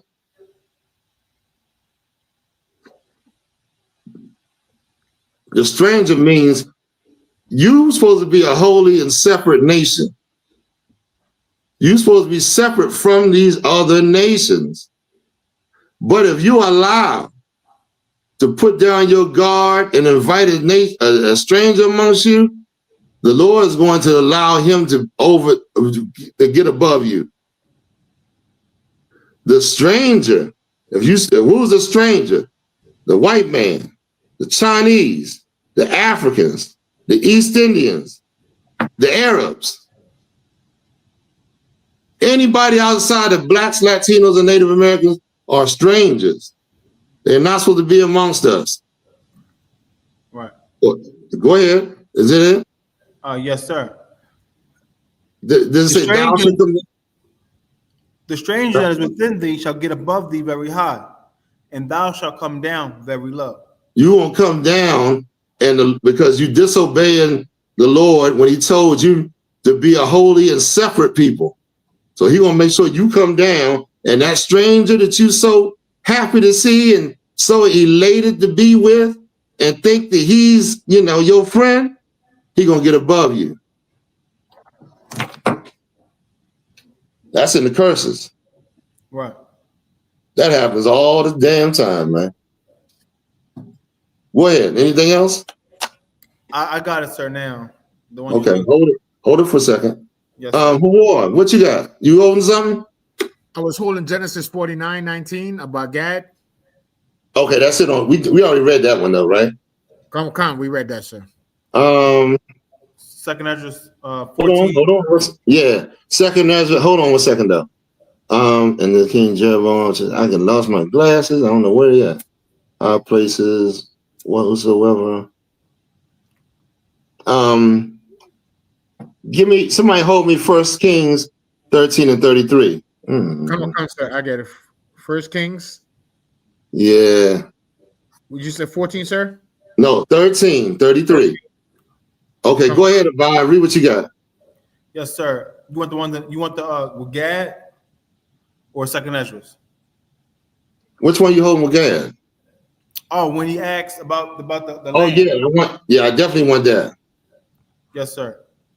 Got it, sir. This is the book of Numbers, chapter 32 and verse 1. Now the children of Reuben and the children of Gad had a very great multitude of cattle. And when they saw the land of Jazar and the land of Gilead, that, behold, the place was a place for cattle. It was pleasing to the eyes. See that? Go ahead. Verse 2. The children of Gad and the children of Reuben came and spake unto Moses and to Eleazar the priest and unto the princes of the congregation, saying, verse 3, at Taroth and Dibon and Jazar and Nimrah and Hashbon and Eliel and Shebam and Nebo and Beon. Verse 4, even the country which the Lord smote before the congregation of Israel is a land for cattle, and thy servants have cattle. Verse 5, wherefore, said they, if we have found grace in thy sight, let this land be given unto thy servants for a possession. And so now they went to Moses. I keep saying Moses. They went to Joshua to procure this land. So they wanted the land because the land looked good for the cattle and everything. That's very important to understand, because you're going to see that if you do the history, Gad fought many wars and they had many brave fighters amongst their tribes, because the enemies would come up and attack Gad and Reuben and Manasseh to penetrate through the other tribes on the other side of the Jordan. Right. Well, the same enemy came on that side, and even though he attacked North, Central, and South, South America, the tribes, he overcame Gad. That's why it says, a troop shall overcome you, meaning all the tribes live in the lands with their tribe, pretty much, you know what I mean? Like Haiti and Puerto Rico and all the different tribes. Gad, because, you know, and Judah live in North America. Well, Judah's amongst the enemies. Because the white man set up shop here in North America. Y'all understand what I'm saying? Yes, sir. Come, sir. Okay, so now the enemies came on Gad. Again, you know what I'm saying? Right. Go ahead, Abba. You had your hand up? Oh, I was going to say, at this time, we in Numbers, so they did go to Moses at this time. Oh, and Moses. Okay, go ahead. Okay, yeah, that time. I think later on they came to Joshua or something like that. Yes, sir. Okay, go to Ezra in the book of the second of Ezra. Yes, sir. This is the book of 2nd Ezra of the 13th. Oh no! Before we go there, Yes, go to Jeroboam. Let me see where I found it. You said hold on 1 second. What? Hold on, y'all. Hold on. I'm trying to give him a where. What'd you say? You wanted 1 Kings 13 and 33, sir? Yeah, is that with Jeroboam? Come on, sir. Okay, go ahead. Read that for me. Come on. Okay, number. Wait, 33. Come on, hold on. 33. I got you, War. Right, you got it? You pull it up? Okay, throw it, sir. After this thing, Jeroboam returned not from his evil way. Now, who is Jeroboam? Hold on 1 second. Who is Jeroboam? Jeroboam was. Who was Jeroboam? Anybody want to take a stab at it? I don't want to just.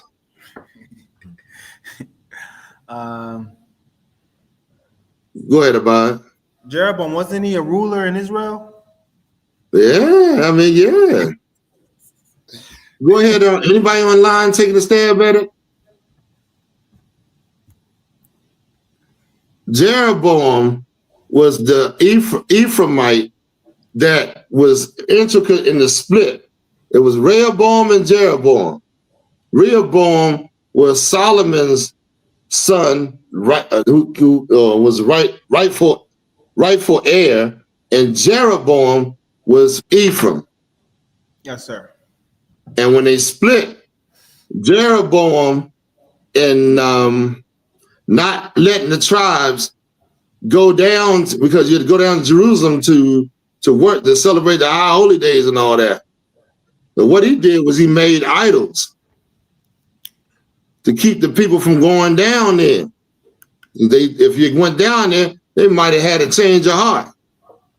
And these my brothers, and man, let me do, And so, because of that, the Lord caused the Assyrians to come and wipe out, remove them from Israel. I mean, from the northern their land. Right. So now when they're out in the Assyrian captivity, and then we're going to hook it up with the Ezra's, how they came over on this side of the earth. Right. But go ahead. Sir. After this thing, Jeroboam returned not from his evil way, but made a gain of the lowest of the people, priests of the high places. Hold on, wait a minute. So now, couldn't have Levi be the priest. Levi couldn't be the priest. Because Levi is like, I'm not getting down with that wickedness. Right. This is how you want to be the priest of what do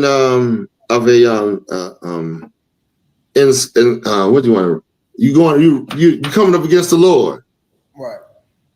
You know what I mean? So he took people of the low places, of the high places. Read on. Whosoever would, he consecrated him, and he became one of the priests of the high places. So now, who? Okay, now go to 2nd Ezra 13 and 30. I think 40. Yes, sir. What the scripture I pulled. Yes, sir.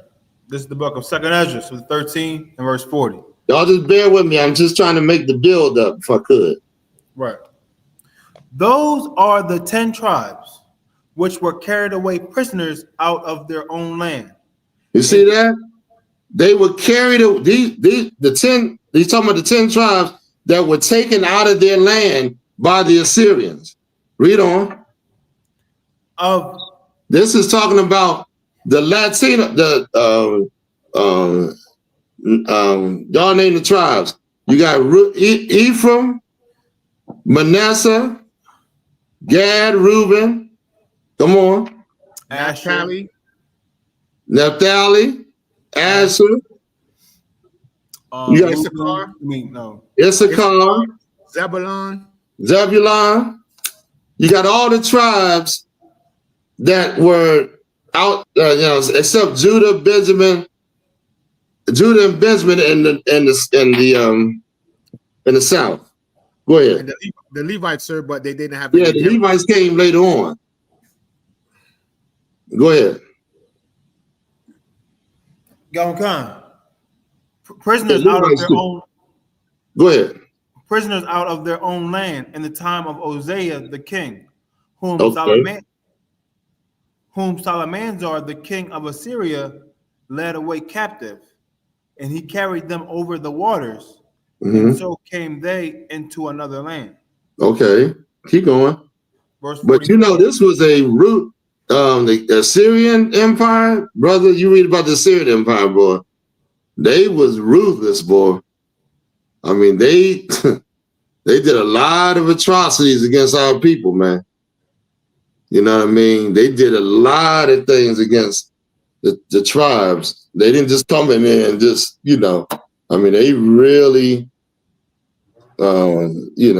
showed how disingenuous they was. They saw their opportunity and came. And if it wasn't for the Lord, man, they was trying to move on Judah. But the Lord, stood for Judah. Go ahead. Verse 41. But they took this counsel among themselves, that they would leave the multitude of the heathen and go forth into a further country where never mankind dwelt. And we know that further country is right over here, man. It tells you how they got here. Go ahead. Verse 42. That they might there keep their statutes, which they never kept in their own land. Now, that they might keep their statutes, meaning they said, let us get away from these heathen. They don't know nothing of our ways, that we may come and keep our statute. Brother, what we never, and the scriptures say, what we never kept when we was together in the land. You know what I mean? Right. Because we went against the Lord. Jeroboam, of course, but go ahead. Incited that. Go ahead. Verse 43. And they entered into Euphrates by the narrow places of the river. Verse 44.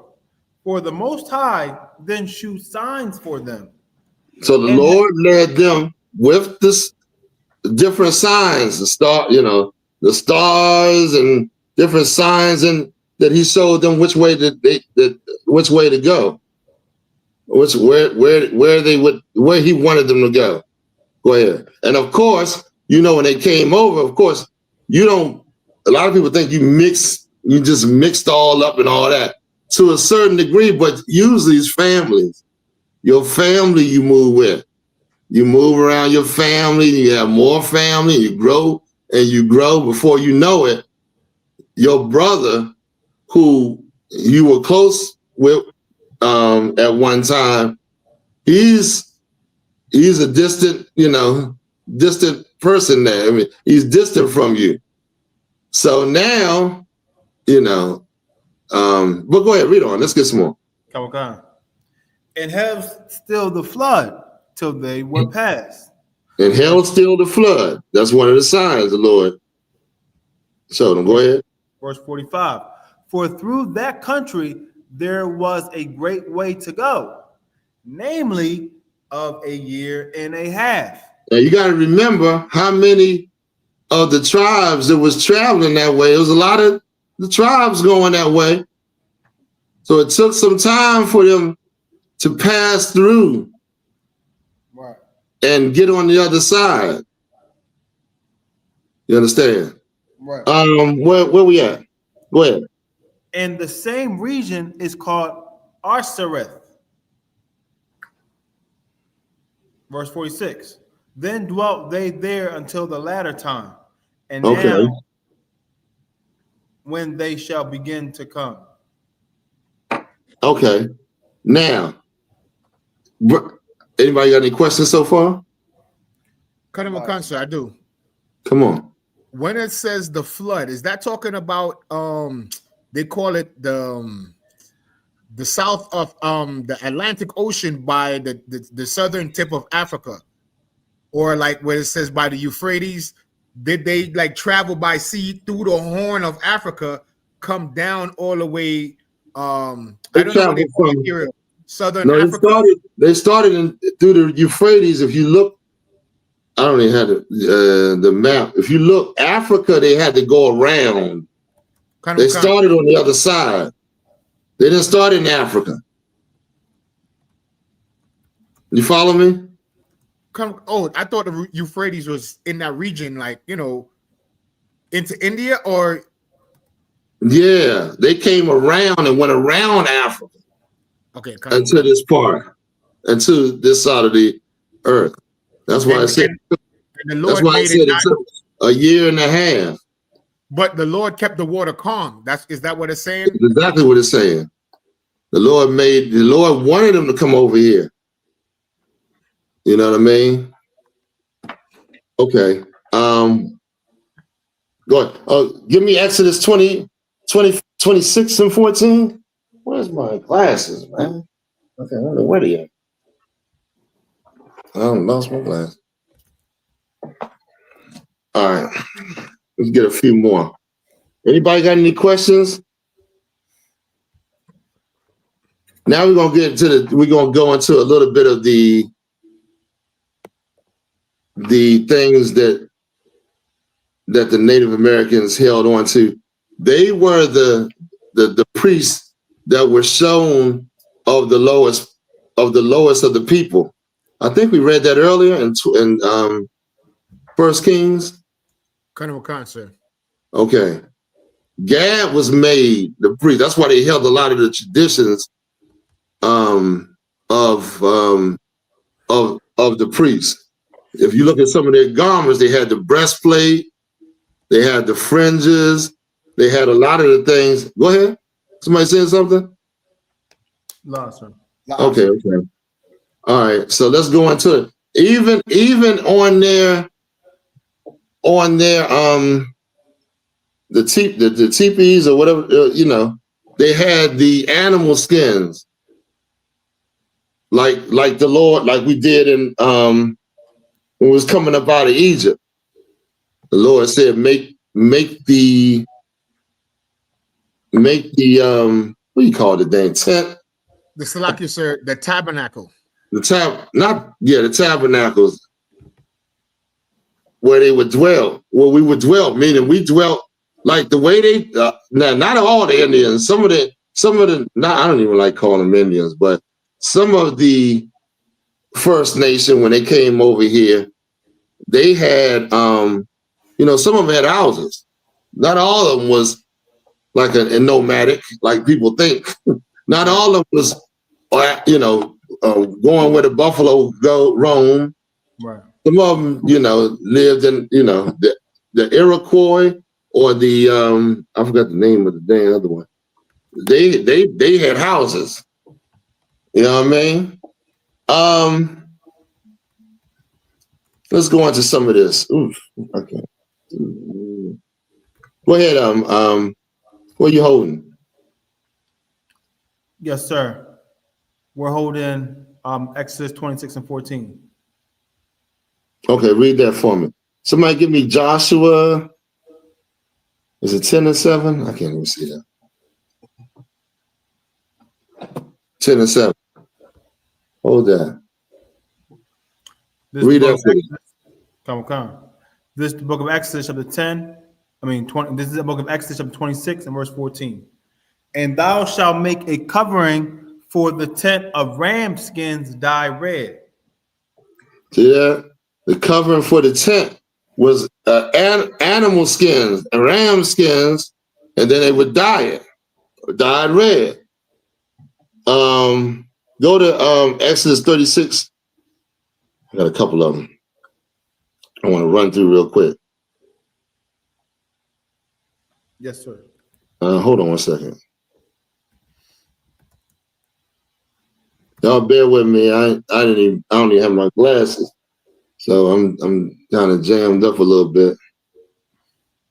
36 and 19, I think it is. Yes, sir. What does that say? What are you holding, Hawa?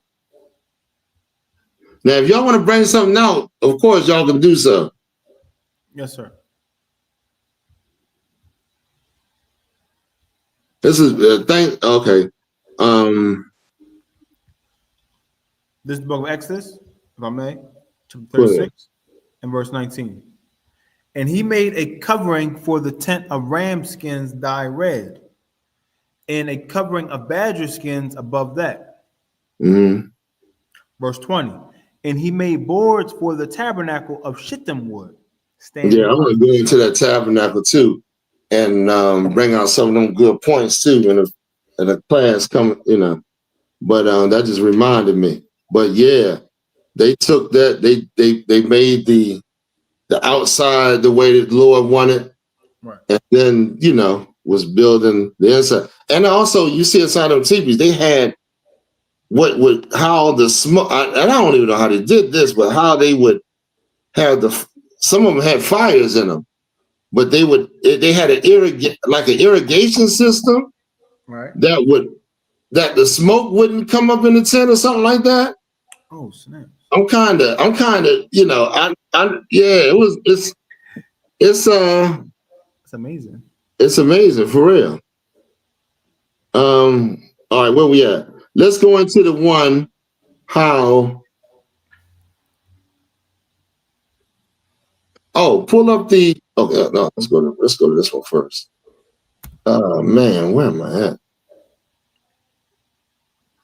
Let's go into the buffalo. Yes, sir. How the white man killed the buffalo, and I want to definitely go into this because it's the same thing that he did to us in 70 A.D. over in our land. Anybody that do a little history know that at the time after Christ died, the Romans stepped up on us real strong, man. And then they started killing our people. And of course, we fled into Africa, running from this beast. And but before he did, you got the book where it talks about the 70 AD destruction. It's in the basement, sir.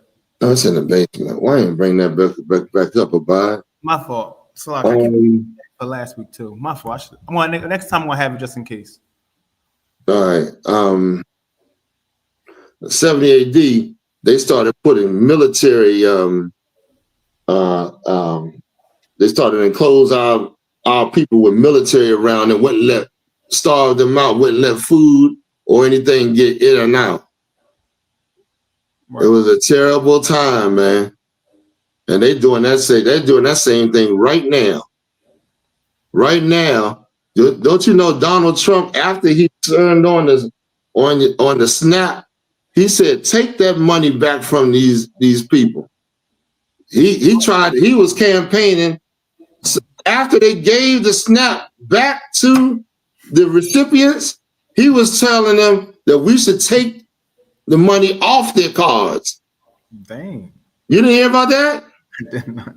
He wanted to take the money off what you got. That's funny.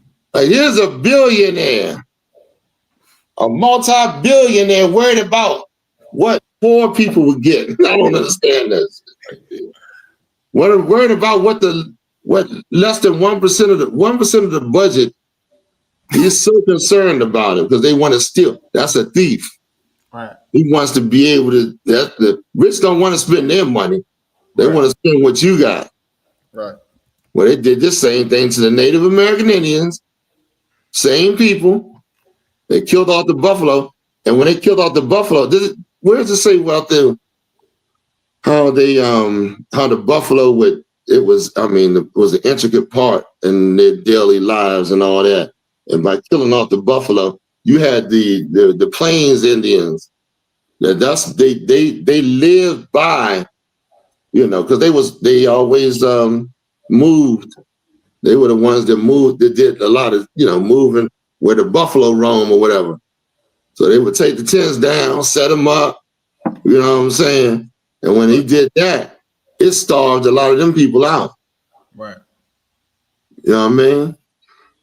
So, what we holding about? We got the We got the article, sir. The article. Read that for me. And the Can you video put within the article. Come. Okay. Come. How wiping out buffalo was a strategy to bring indigenous people under colonizer control. Now check this out. You think they got you?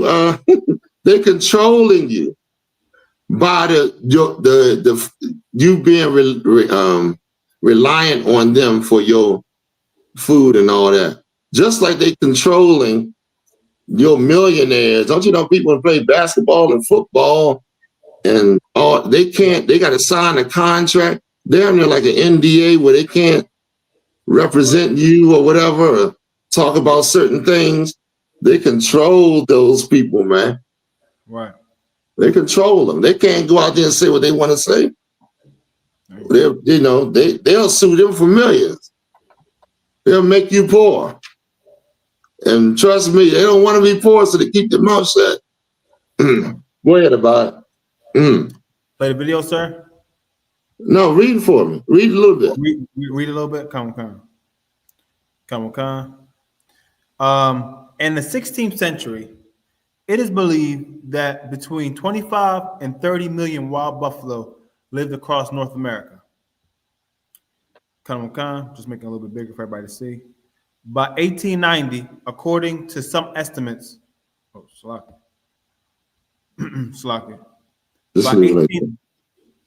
1890, according to some estimates, those once gray herds dwindled to fewer than 300 animals. Say what? How much was it in the beginning? Yes, sir. 30 million? Between 25 and 30 million. To 300? Yes, sir. That devil has got to be killing something. If he can't kill people, he kill animals. He can't kill that. He got to kill something, man. This is insane. For you to go on a war path and just kill up things, you don't think they're trying to kill you? They delight in killing you. Listen, Native Americans, they had skirmishes with different tribal groups, right? Right. The white man heightened their hatred for one another by going, where was that? I read this thing. Oh man, I got to do this thing. By going in there and giving them guns and making them using tactics to make them hate their brother even more. Right. To up the killing. Now I looked at that, I said, God damn, that's exactly what they're doing with black people. The exact same goddamn thing. They're giving you disease. I'm suspect on all these diseases that's coming out against black people. Hold yourself for a second. All these things that's coming out against black people, all these diseases popping up, all these different things that we suffering from. They did it once. What would stop them from doing it again? Giving smallpox and different things that came over here with, using it as biological warfare to attack the Native Americans because they wanted to covet their lands. Give me that in the scripture where they covet lands. Yes, sir.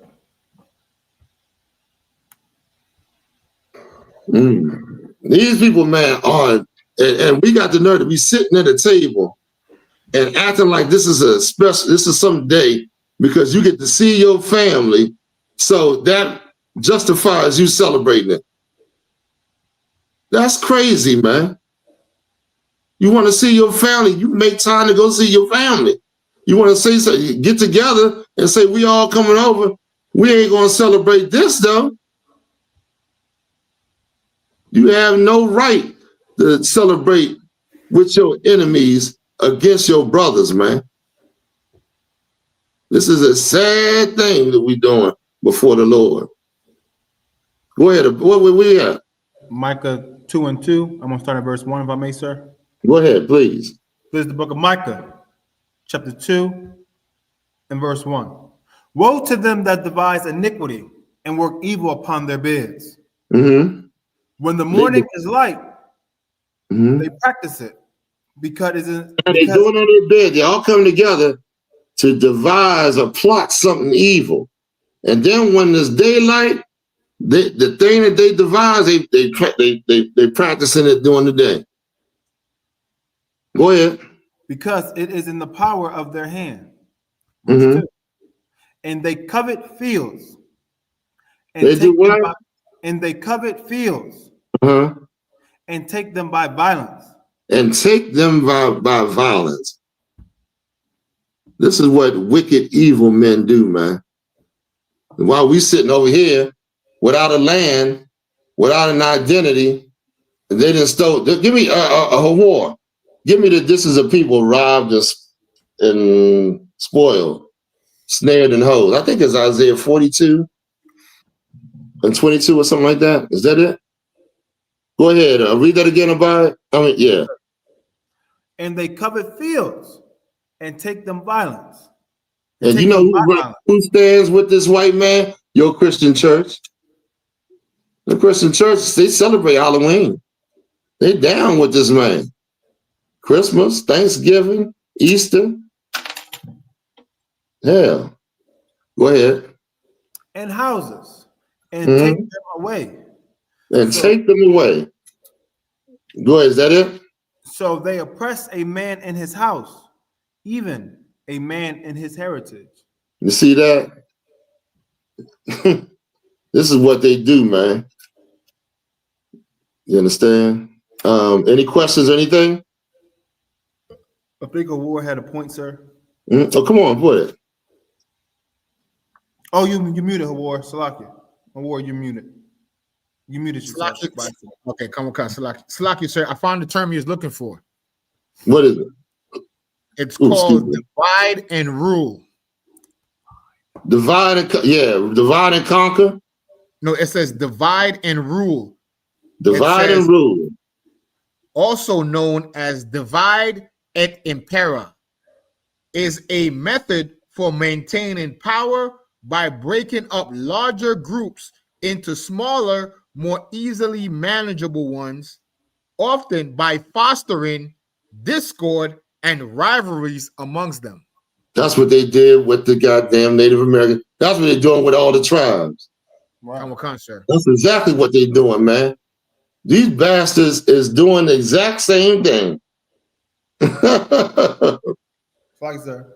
Go ahead. If I may, they doing that with all the tribes, like all the tribes, different tribes together, and within the tribes, they're doing that together. That's right. They're doing it both. They're doing it between the tribes and within each tribe as well. They playing you like a fiddle, man. They playing you like a fiddle. Come on. They playing your woman against you. They playing all kind of different things. You got your shoot, man. If the Lord don't save us, man, I don't see no way we getting out of this. I just don't see it. Somebody get me Psalms 10 and 7. Hold that, war. You hold anything a war? La, sir. I mean,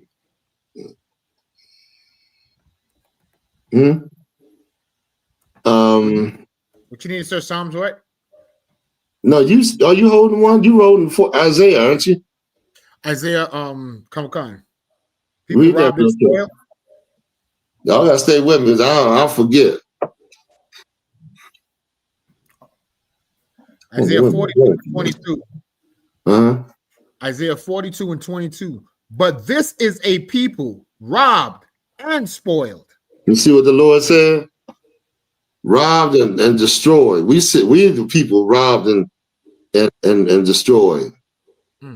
Go ahead. They are all of them snared in holes. You see what the Lord said? We all are snared in holes, all locked up. We got all kind of issues we going through. You know what I'm saying? Because of us being overthrown as a people. We got to somehow bring this thing together, man. We got to fight through our destruction and bring this together so we can get the hell up out of here, man. Right. You understand? Go ahead. And they are hid in prison houses. You see that? We hid in prison houses. Your enemy invested in hot prison because he know you're gonna be. He got you. Hunting you. He got you acting on your impulse and not asking the Lord how to get out of this, but relying on your own understanding on how to do things. So before you know it, you in those prison houses getting more destroyed. Right. You know, not being able to live some type of, I mean, you in much more of a prison than you already in, being in this place, man. In more captivity. Go ahead, that's it. They are for a prey, and none delivereth. And nobody delivereth. They for a prey, meaning you being hunted. Esau is a cunning hunter, man. I ain't just talking about animals. You understand? All right, so where we going now? Yes, sir. Me, sir. You holding it for me, War? The next one I called? I'm holding it, sir. Which one? I'm holding Psalms 10 and okay. 10 and 7. Isaiah, War. Give me Psalm 56 and 6. Colonel Khan.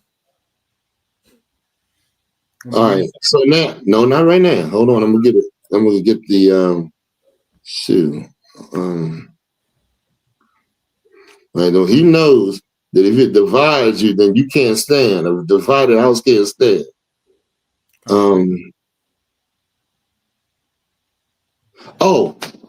Get me Joshua, the 22nd chapter. Hold that. Don't lose that. Yes, sir. Start at verse 10. Okay, so now I'm gonna go back to what the map where Gad, Reuben, and half the tribe of Manasseh was on the other side of the Jordan. You got the map still by it? Yes, sir. Put it up again. Yes, sir. So you can, I'm just gonna go to this, and we're gonna skip through this. Let me see if I can find where we need to skip through it.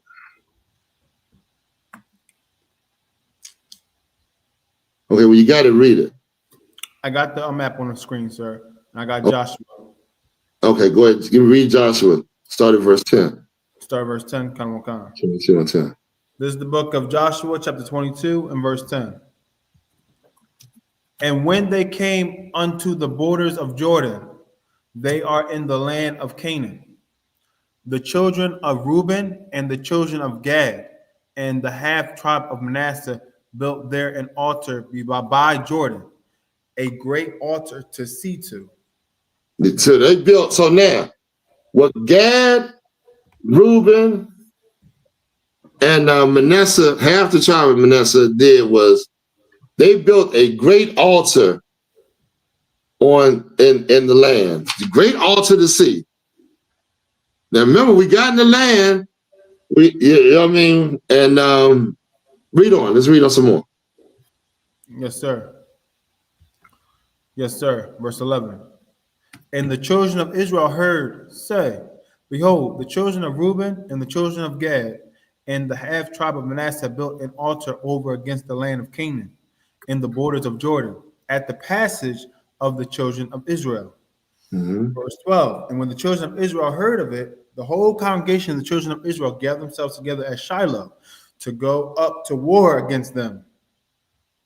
So they was about to go to war against Gad, Reuben, and Manasseh for building this great altar. They was like, what the hell are you doing?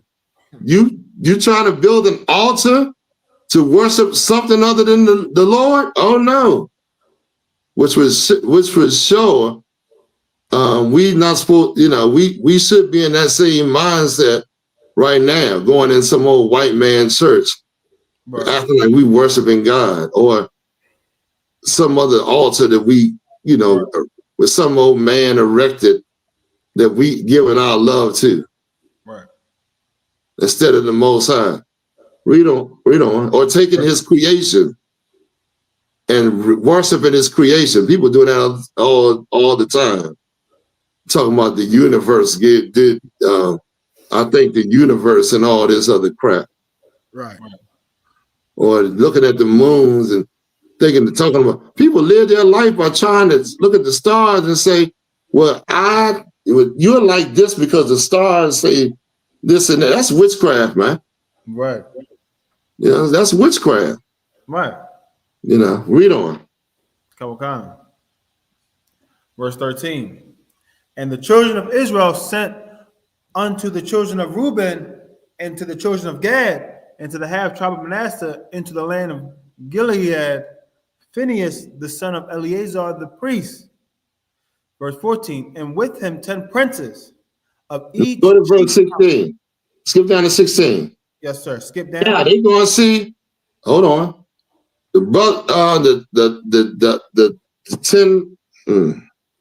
The 9 tribes, 8 or 9.5 tribes are going to see what the hell is taking place over here. You understand? You about to get us all jammed up. Read on. Go to 16. Verse 16. Thus saith the whole congregation of the Lord. What trespass is this that ye have committed against the God of Israel? Hold on. What trespass you committed against the God of Israel? Everybody should be, blacks, Latinos, and Native Americans should be asking themselves this. What trespass? Are we going to celebrate Thanksgiving? Somebody give me Isaiah 66 and 16. Somebody, what else? If you pray over an abomination, your prayer is an abomination. Give me that. Okay. What meanness that you doing? Go ahead. Yes, sir. To turn away this day from following the Lord, and that ye have built you an altar that ye might rebel this day against the Lord. Mm-hmm. Verse 17. Is the iniquity of Peor too little for us? And Peor was what? Do anybody know what Peor was? Huh? I'll tell you. When they just sleeping with them Chinese women. Oh, right. The Moabites. Remember when Baalim, remember Baalim? They tried to hire Baalim to curse Israel, the Moabite king. And Baalim said, I can't do it, but if you get them to sin against their God, then you can take them, you can destroy them, you can take them captive and all that. Right. He said, if you get them, and one way they do it is get you to sleep with them goddamn other nations. Go ahead. From which we are not cleansed until this day, Mm-hmm. although there was a plague in the congregation of the Lord. Mm-hmm. Verse 18. But remember that plague, right? Well, the Lord killed thousands. What was it? I can't forget the number. And the brother rose up and stuck that javelin between that brother. I mean, that Moabite and that brother, and they said the plague ceased. The Lord was satisfied with that and rose that brother up. Right. Go ahead. Verse 18. But that ye must turn away this day from following the Lord. And it will be, seeing ye rebel today against the Lord, that tomorrow he will be wroth with the whole congregation of Israel. That's right. Read that again. Yes, sir. Verse 18. But that ye must turn away this day from following the Lord. And it will be, seeing ye rebel today against the Lord, that tomorrow he will be wroth with the whole congregation of Israel. The Lord gonna be angry with us. You understand? Let me see if he skipped down a little bit. Let me see the children ruin. I said that. Yeah. Go to verse 21. Yes, sir. After the 9 tribes present their cause, they tell them about back in the past by people how we went against the Lord, and the Lord came and killed us.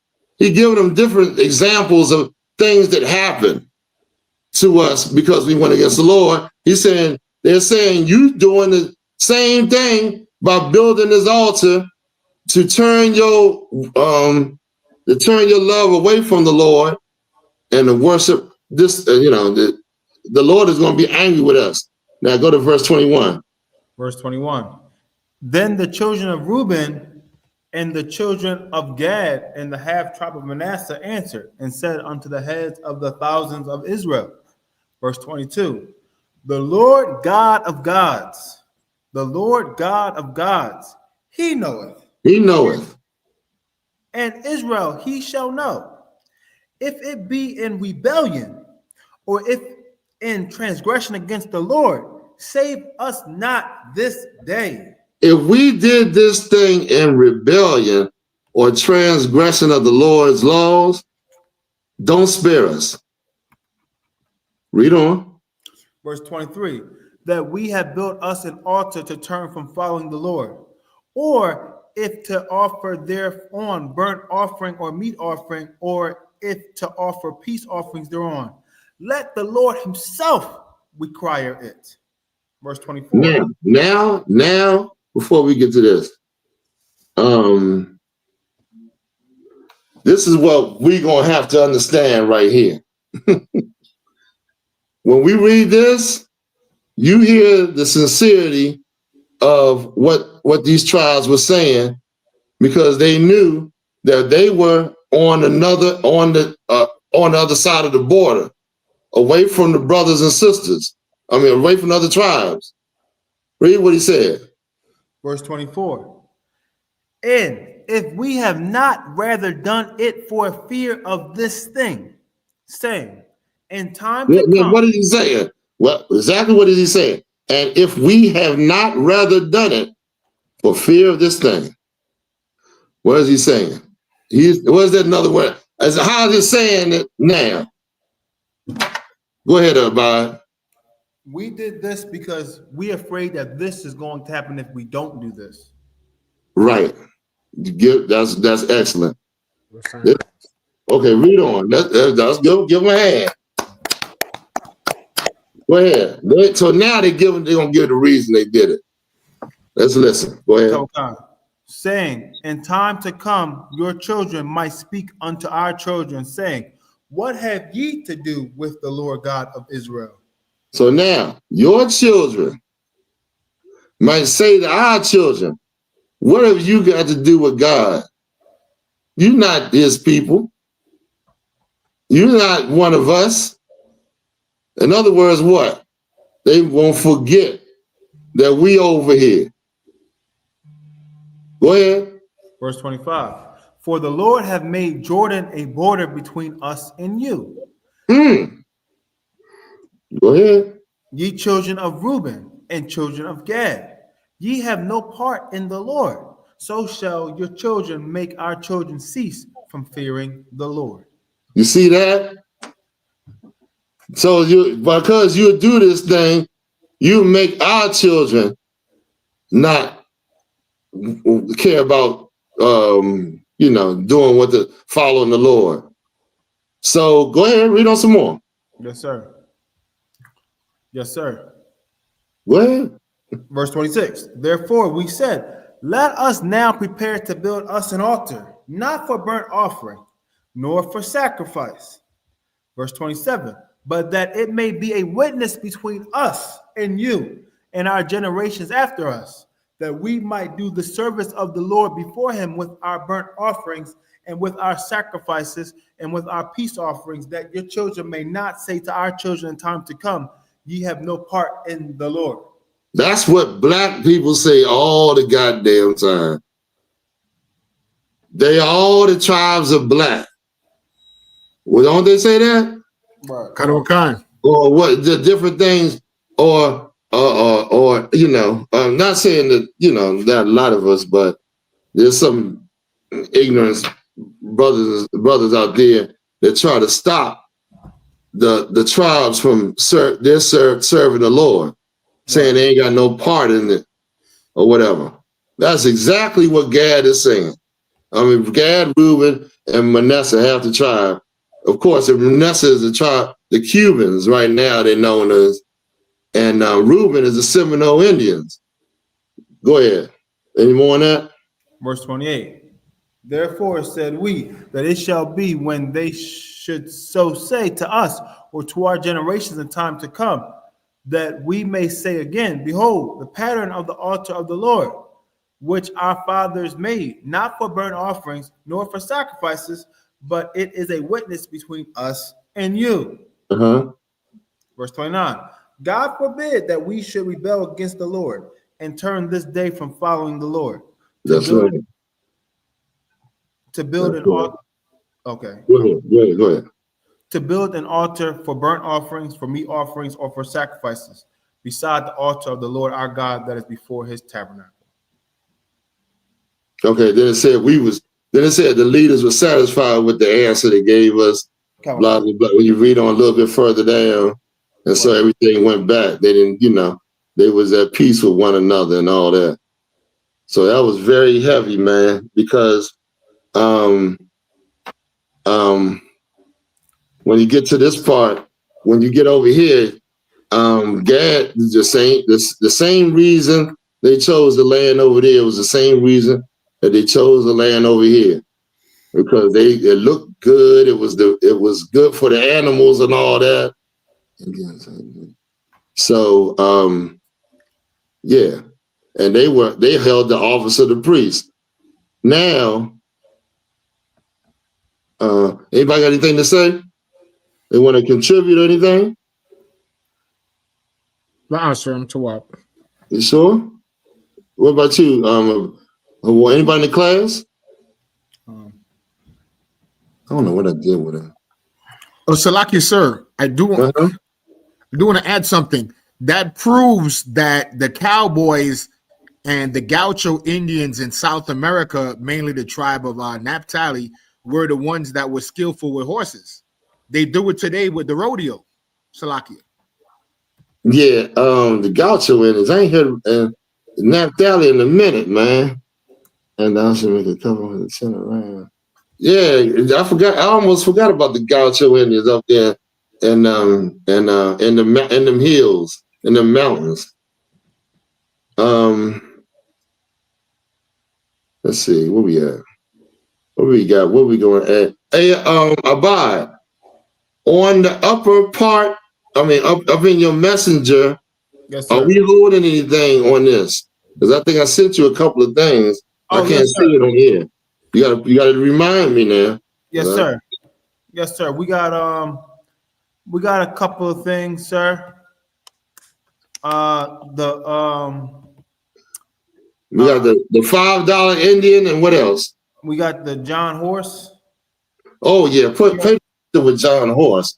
Come on, Abad, stay with me, man. You supposed to let me. I'm forgetting all about what we holding. All right, go ahead and play with John Horse. Yes, sir. Yes, sir. Yes. Escaping slavery, fighting the U.S. Army, breaking people out of captivity, and building an actual Black free state in Mexico. To realize the American. You knew what he pulled.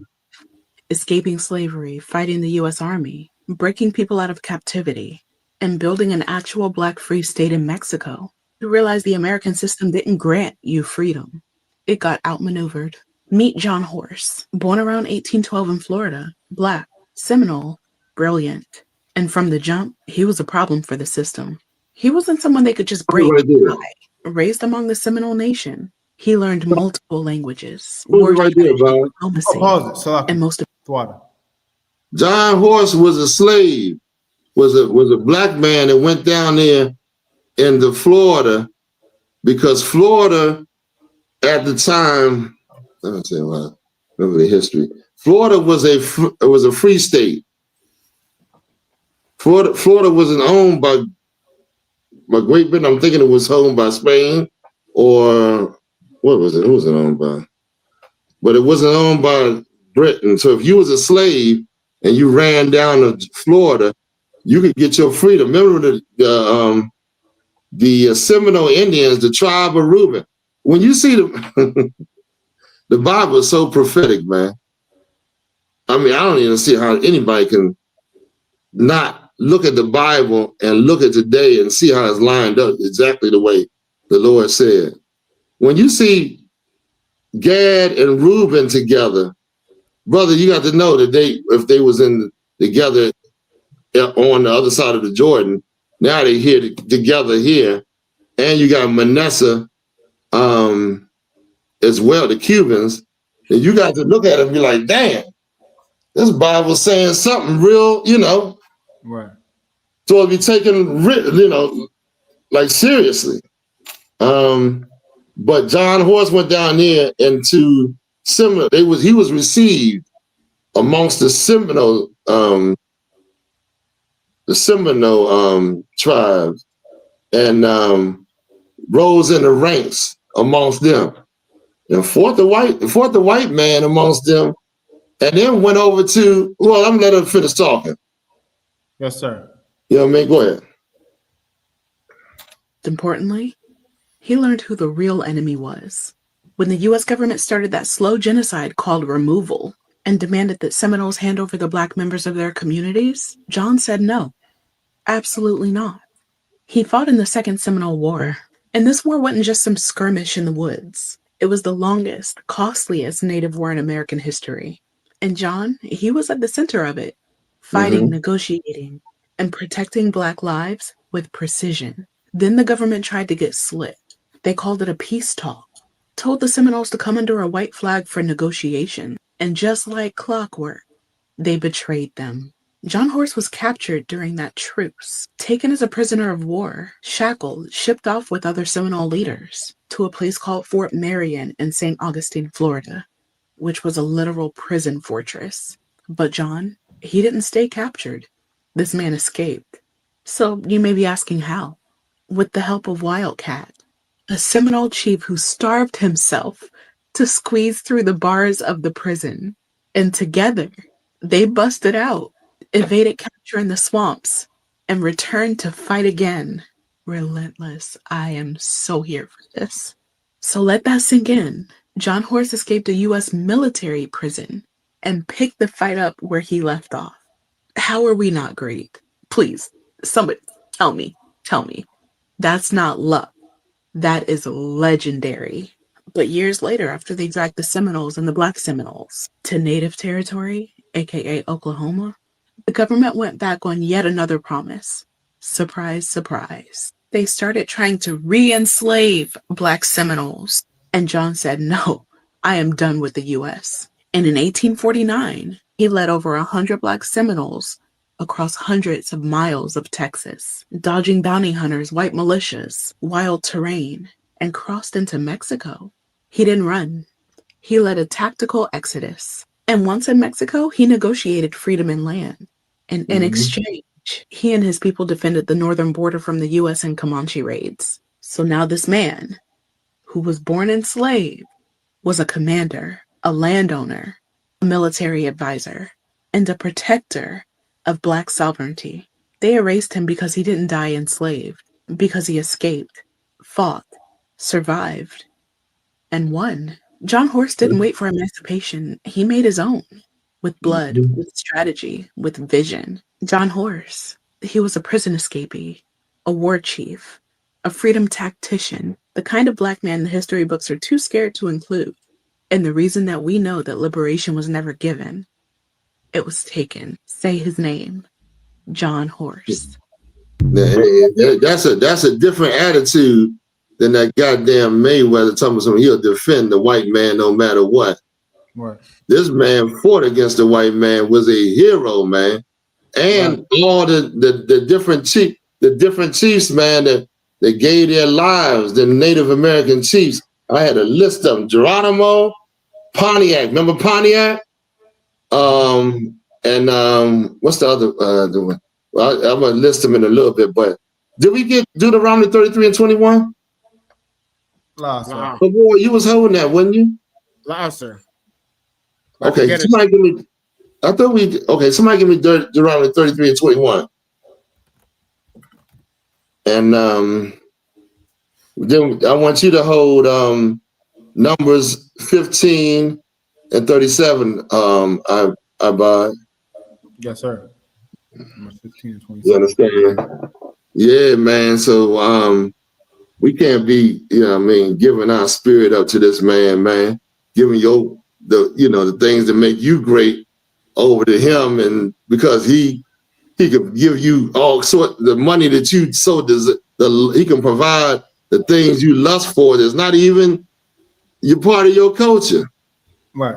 You understand? Go ahead. What we got? Deuteronomy 33 and 21.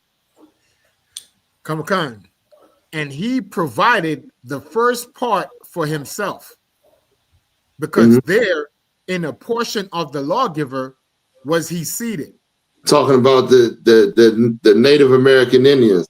When they went over there to Joshua and said, they wanted this part of the land, that was the first part. It was like he wanted that part for himself. Well, as a lawgiver or whatever, and you can tell that when the 10 tribes came over, he chose this part of the land for himself, which was the Americas. Go ahead. Okay. And he came with the heads of the people. And also, there were leaders that executed the law. You understand? Remember, Levi is not with him. Levi is the Lord's appointed priest that they're supposed to be doing. But of course, Levi wasn't with him, so they appointed to do the laws of Levi. I mean, to take the place of Levi. Go ahead. He executed the justice of the Lord and his judgment with Israel. Verse 22. And of Dan, he said. Oh, that's it on that. That's it on that. Okay. Now, let's go on to some of the practices that the Native Americans withhold, especially Gad, that we see today. Do we got the dance video? Did I send you that? Dance video. The dances that they would do or the garments that they would wear? Look that up real quick. Just find one real quick. Yes, sir. Award, read Numbers 15 and 37. Khan. Oh, and this is another thing. Okay, 1537, then I'm going to the one after that. Go ahead, Award. On the screen, Award. Okay. Numbers 15, verse 27. And if any soul sin through ignorance, then he shall bring a she-goat of the first year for a sin offering. And the priest shall make an atonement for the soul that sinneth ignorantly, when he sinneth by ignorance before the Lord, to make an atonement for him, and it shall be forgiven him. Verse 29, ye shall have one law for him that sinneth through ignorance. Hold on, where are you at? This is Numbers 15:27, sir. No, I said 37. 37. You said 37, Salakia. I think you said 22. My fault. That's my fault, sir. Salakia. About the fringes and all. Verse 37. And the Lord spake unto Moses, saying, verse 38, speak unto the children of Israel, and bid them that they make them fringes in the borders of their garments throughout their generations. Okay, so now Gad, we just read, they kept more of the custom traditions of the law. Right. Here the Lord is telling us on our garments, not on the bottom of your t-shirt, your wife beater, on your garments, wear fringes. You understand? Some people take that and it's supposed to mean your shorts or something. You're supposed to put fringes on your shorts. You understand? Even when they go into their ceremony, when they do their dances, they put on their garments. You understand? When they finish their dances, they take off their garments, because that garment is supposed to be for a what do you call it? A holy gathering, a special gathering. You understand? Y'all understand what I'm saying, right? Yes, sir. If you have any questions, let me know. Okay. Go to 1 Kings 8:1. We just did the class about the moons, right? About the how you can tell time. Listen, the tribe of Issachar. I didn't even go into the sun. I did the moon. We left off the part with the sun. Because you know that sundial. And I think it was Hezekiah that prayed to the Lord, and he said, "Give me a sign." And the Lord took back it was a idol that they built. I think his father. I got the story probably twisted up, but the Lord took back the time. Y'all know what I'm talking about? Maybe. Okay. I remember. Huh? I remember a story with Joshua. I think it was Joshua when the sun stood still. Yeah, when the sun stood still. Not that one. Not that one. Come on. Not that one, but that's a good one too. The Lord allowed us to beat their tails. They stop time and allow us to get it in, baby. When he started that time back, they probably said, "What the hell?" I will beat. Anyway, go ahead. What we holding? I got the dance, the Native The American. short one? Yeah, short one. Pull it up. Yes, sir. Not real short, but maybe like a minute or two. Oh, I got 25 seconds. I don't know if that is it a good one. What you got? What's that? Who's that right there? It starts with the young one, but then it moves to the adults with the young one. Okay, yeah. Let's see what it got. That's too short though. I can't get. If they got the dress, abide. Do they have the garments on? That's what I want to see. The fringes on. This one has. Get an elaborate one. A better one. Okay, I'll find a better one. I said no. An elaborate one. Is this good? I just want to show the garments and how the different how they were so detailed in what they're designing. Yes, sir. And then dance. The dance is not just them just doing anything. Yes, each step is orchestrated, of course. Yes, sir. Wonderful sight, man. Israel got some flavor. Yeah, so while you doing that, Hawar, what you holding?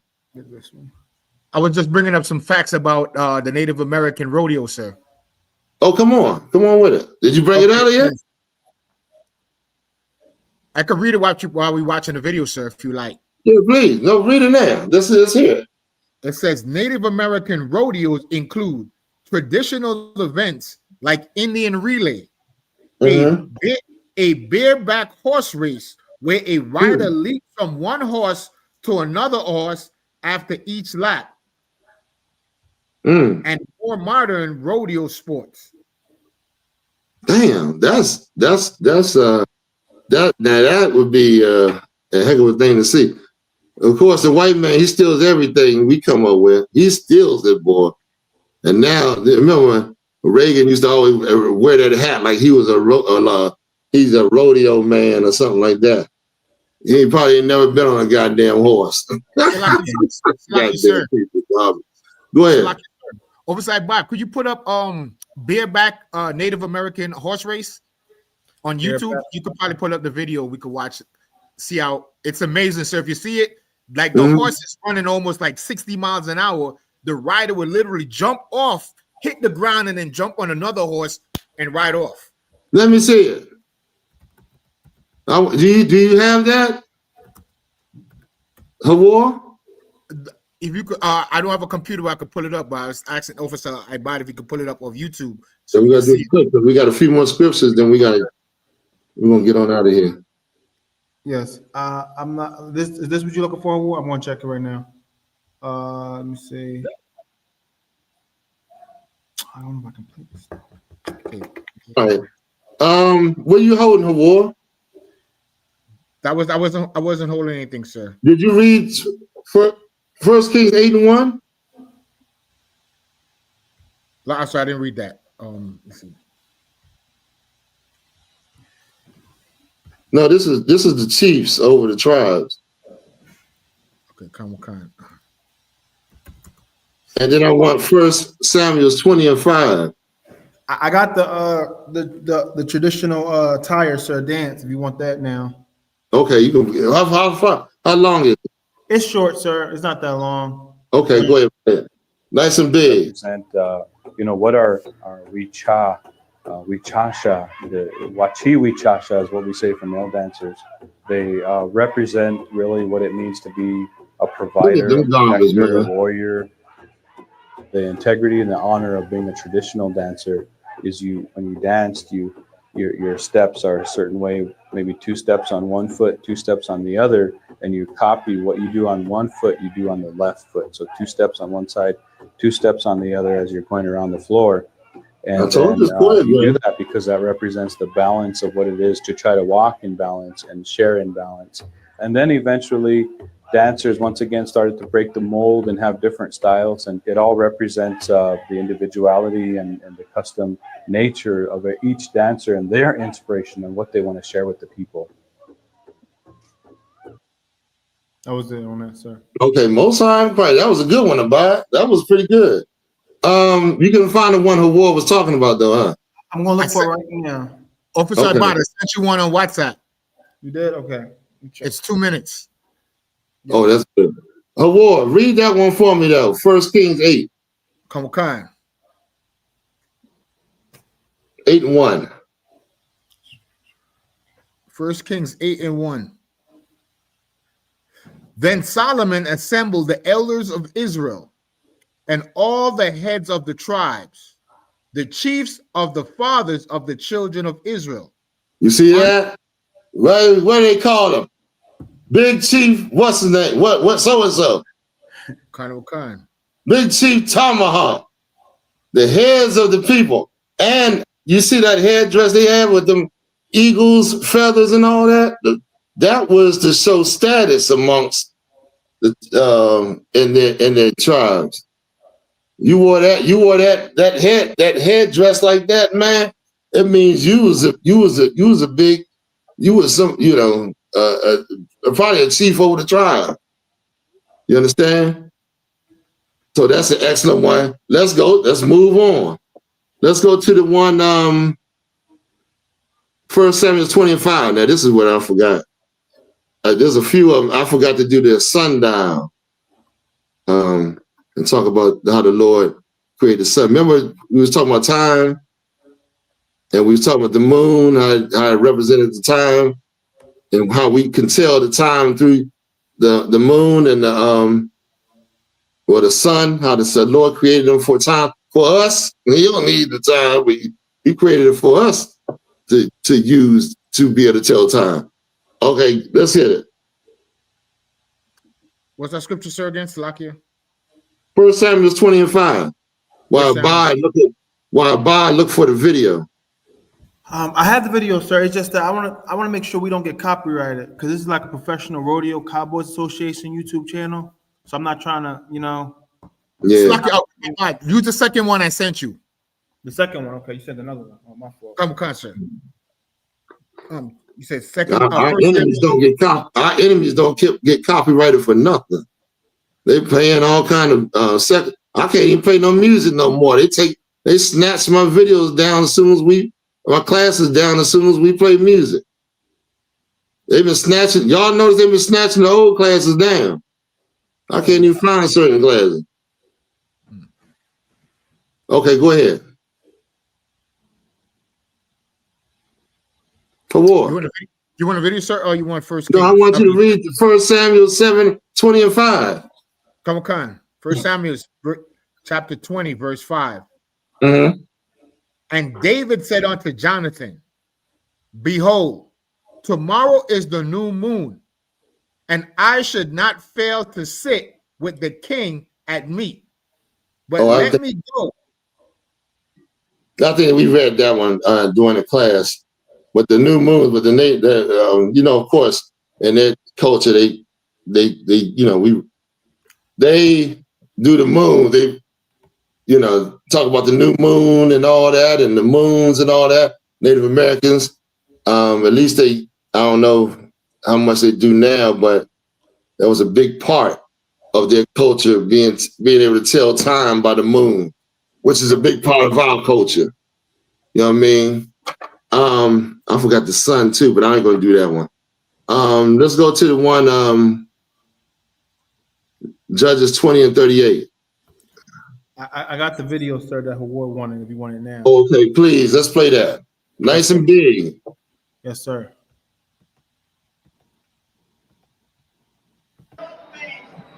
Thank you, Elbow River Singers.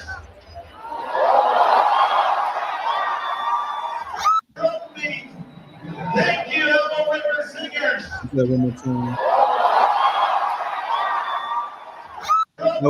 That was that, sir. Oh man, they got the what you call that damn circus, the so-called what's it called, circus with the black people? You know what I'm talking about? I think so. I gotta look. Oh man, The Universal Soul Circus. Sir? Yeah, Universal Soul Circus. They got the Universal Soul Circus used to be black, right? Wouldn't it? Colonel Khan, sir. Man, we watching it on TV, man. All Ethiopians on the damn thing. What? All Ethiopians. Wow, they took that over too? That's an abomination. I couldn't believe it, man. Broke my goddamn heart. You know what I mean? Broke my heart. I said, goddamn, man, we can't have a goddamn thing in this place. Shit. Go ahead, about what we holding? Judges 20 and 38, sir. Yeah, read that. Now of Judges 20, verse 38. Now there was an appointed sign between the men of Israel and the liars in wait, that they should make a great flame with smoke rise up out of the city. Hold on, wait a minute. You ready to tell me smoke signals? They were sending smoke signals? That's good. Come on, man. Come on. You know goddamn well Gad did that. Kind of what concert. You know, that was one of their things, the smoke signals, man. How come I'm reading about this and then I'm reading about Gad? And also that scalping, I mean, it was in a different way, David. I'm pretty sure. Remember when David had to bring the foreskins of 100 Philistines to marry what's her name? Saul's daughter. Mm-hmm. So you don't remember that? I remember that. He had to go. One of the dowries he had to pay was Saul wanted him to bring 100 foreskins of the Philistines, hoping that David was going to get killed by a Philistine. He's going to kill. But David did it. I think he bought more. I gotta read the story again. It's been a minute. But yeah. But I think it's like a trophy. Right. You were bringing to say, listen, I didn't conquer these people. Here's the proof.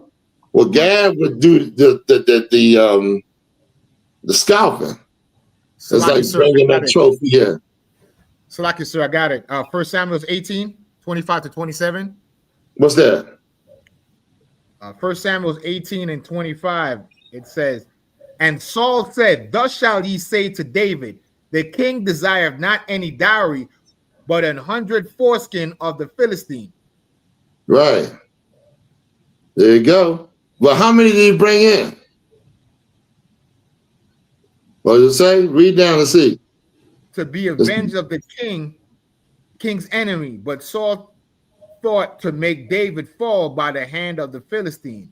See, the Saul was trying to get him killed. David went out and did the goddamn thing, though. They don't say how many, somewhere around there. Verse 27, sir. Wherefore David arose and went, he and his men, and slew of the Philistines 200 men. See that? And he brought back that, and that was amazing. So, you know, I'm just pulling out some things that you can take into consideration when you think about the tribe of Gad. Give me Exodus. Did you get the Exodus 35 and 25? Getting it right now.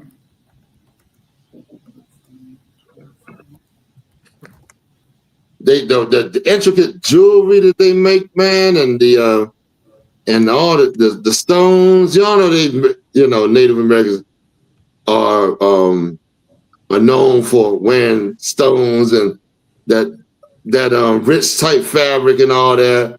You know, Israel got flavor plus. We gonna want to shine, period. But what's that little green stone? I can't think of the name. Emerald. What was the ring? Huh? Emerald.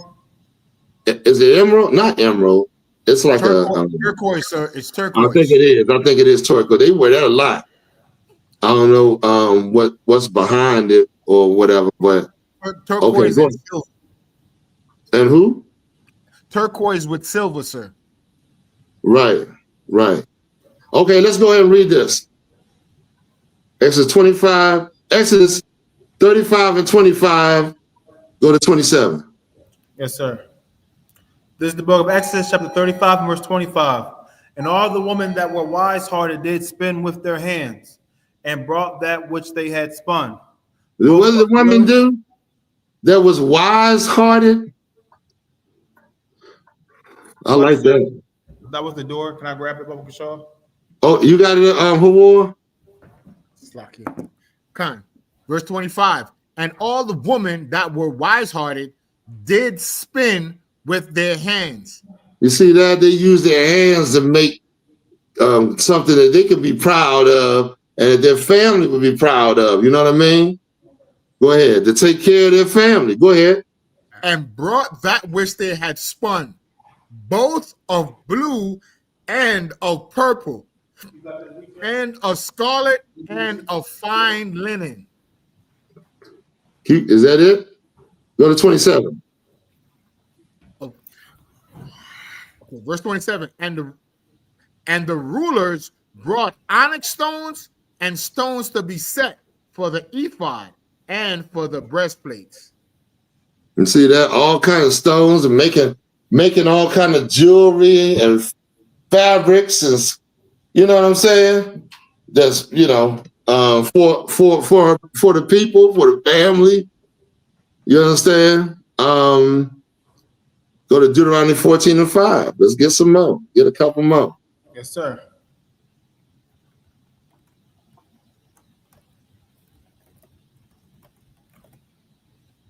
Come on.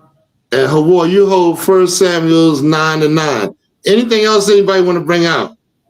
We about to wrap this class up. I think we a little over the time.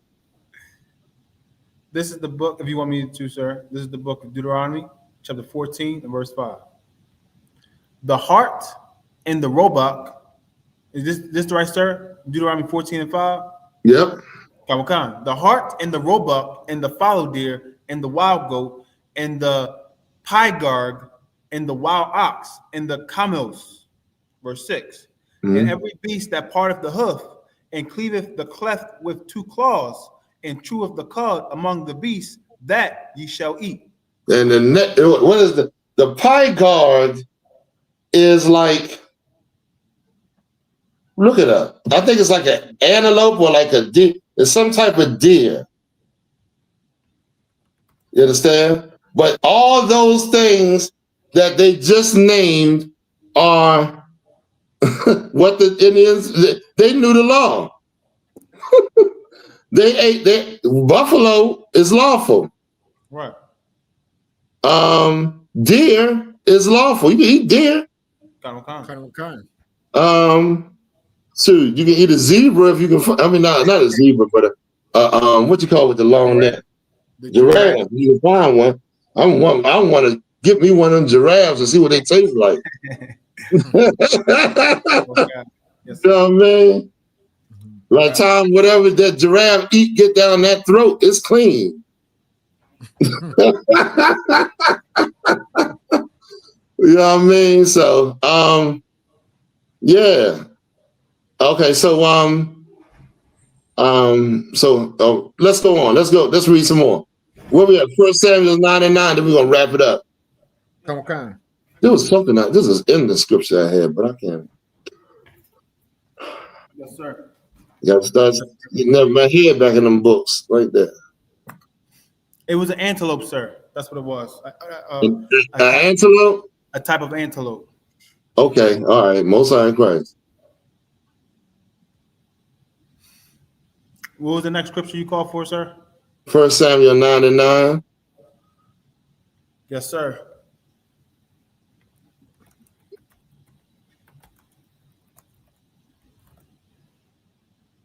And then no questions or anything? I'm shocked.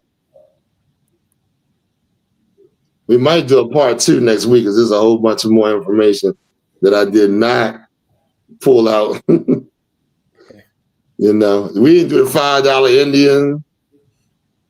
We still got that, don't we, Abad? You'll never remind me of this. What else we hold besides that? Yes, sir. It was the $5 Indian. It was the Dawes Commission. Yeah, the Dawes Commission, and what else? And there's something else, a couple other things. We might do a little, not the whole class, but bring out just a few more things. Okay, where we at? This is the book of 1 Samuel chapter 9 and verse 9. Before a time in Israel, when a man went to inquire of God, thus he spake, come and let us go to the seer. For he that is now called a prophet was before time called a seer. Okay, go ahead. Is that verse 10? Did you go to 10? Verse 10. Then says Saul to his servant, well said, come, let us go. So they went unto the city where the man of God was. So, what did they say? What are you saying right there? They call the shamans or what you call medicine men. They have the prophets. That's who they would call a medicine man or a shaman. You know what I mean? Same thing as a seer. That's the man of God. In other words, they would go, you and the tribe, let's go see the shaman. Or let's go see the medicine man, and see what he got to say. You know what I mean? Yeah, they have now, of course, it ain't all good as with all tribes. We have our faults, but yet I do not endorse joining our enemies because we are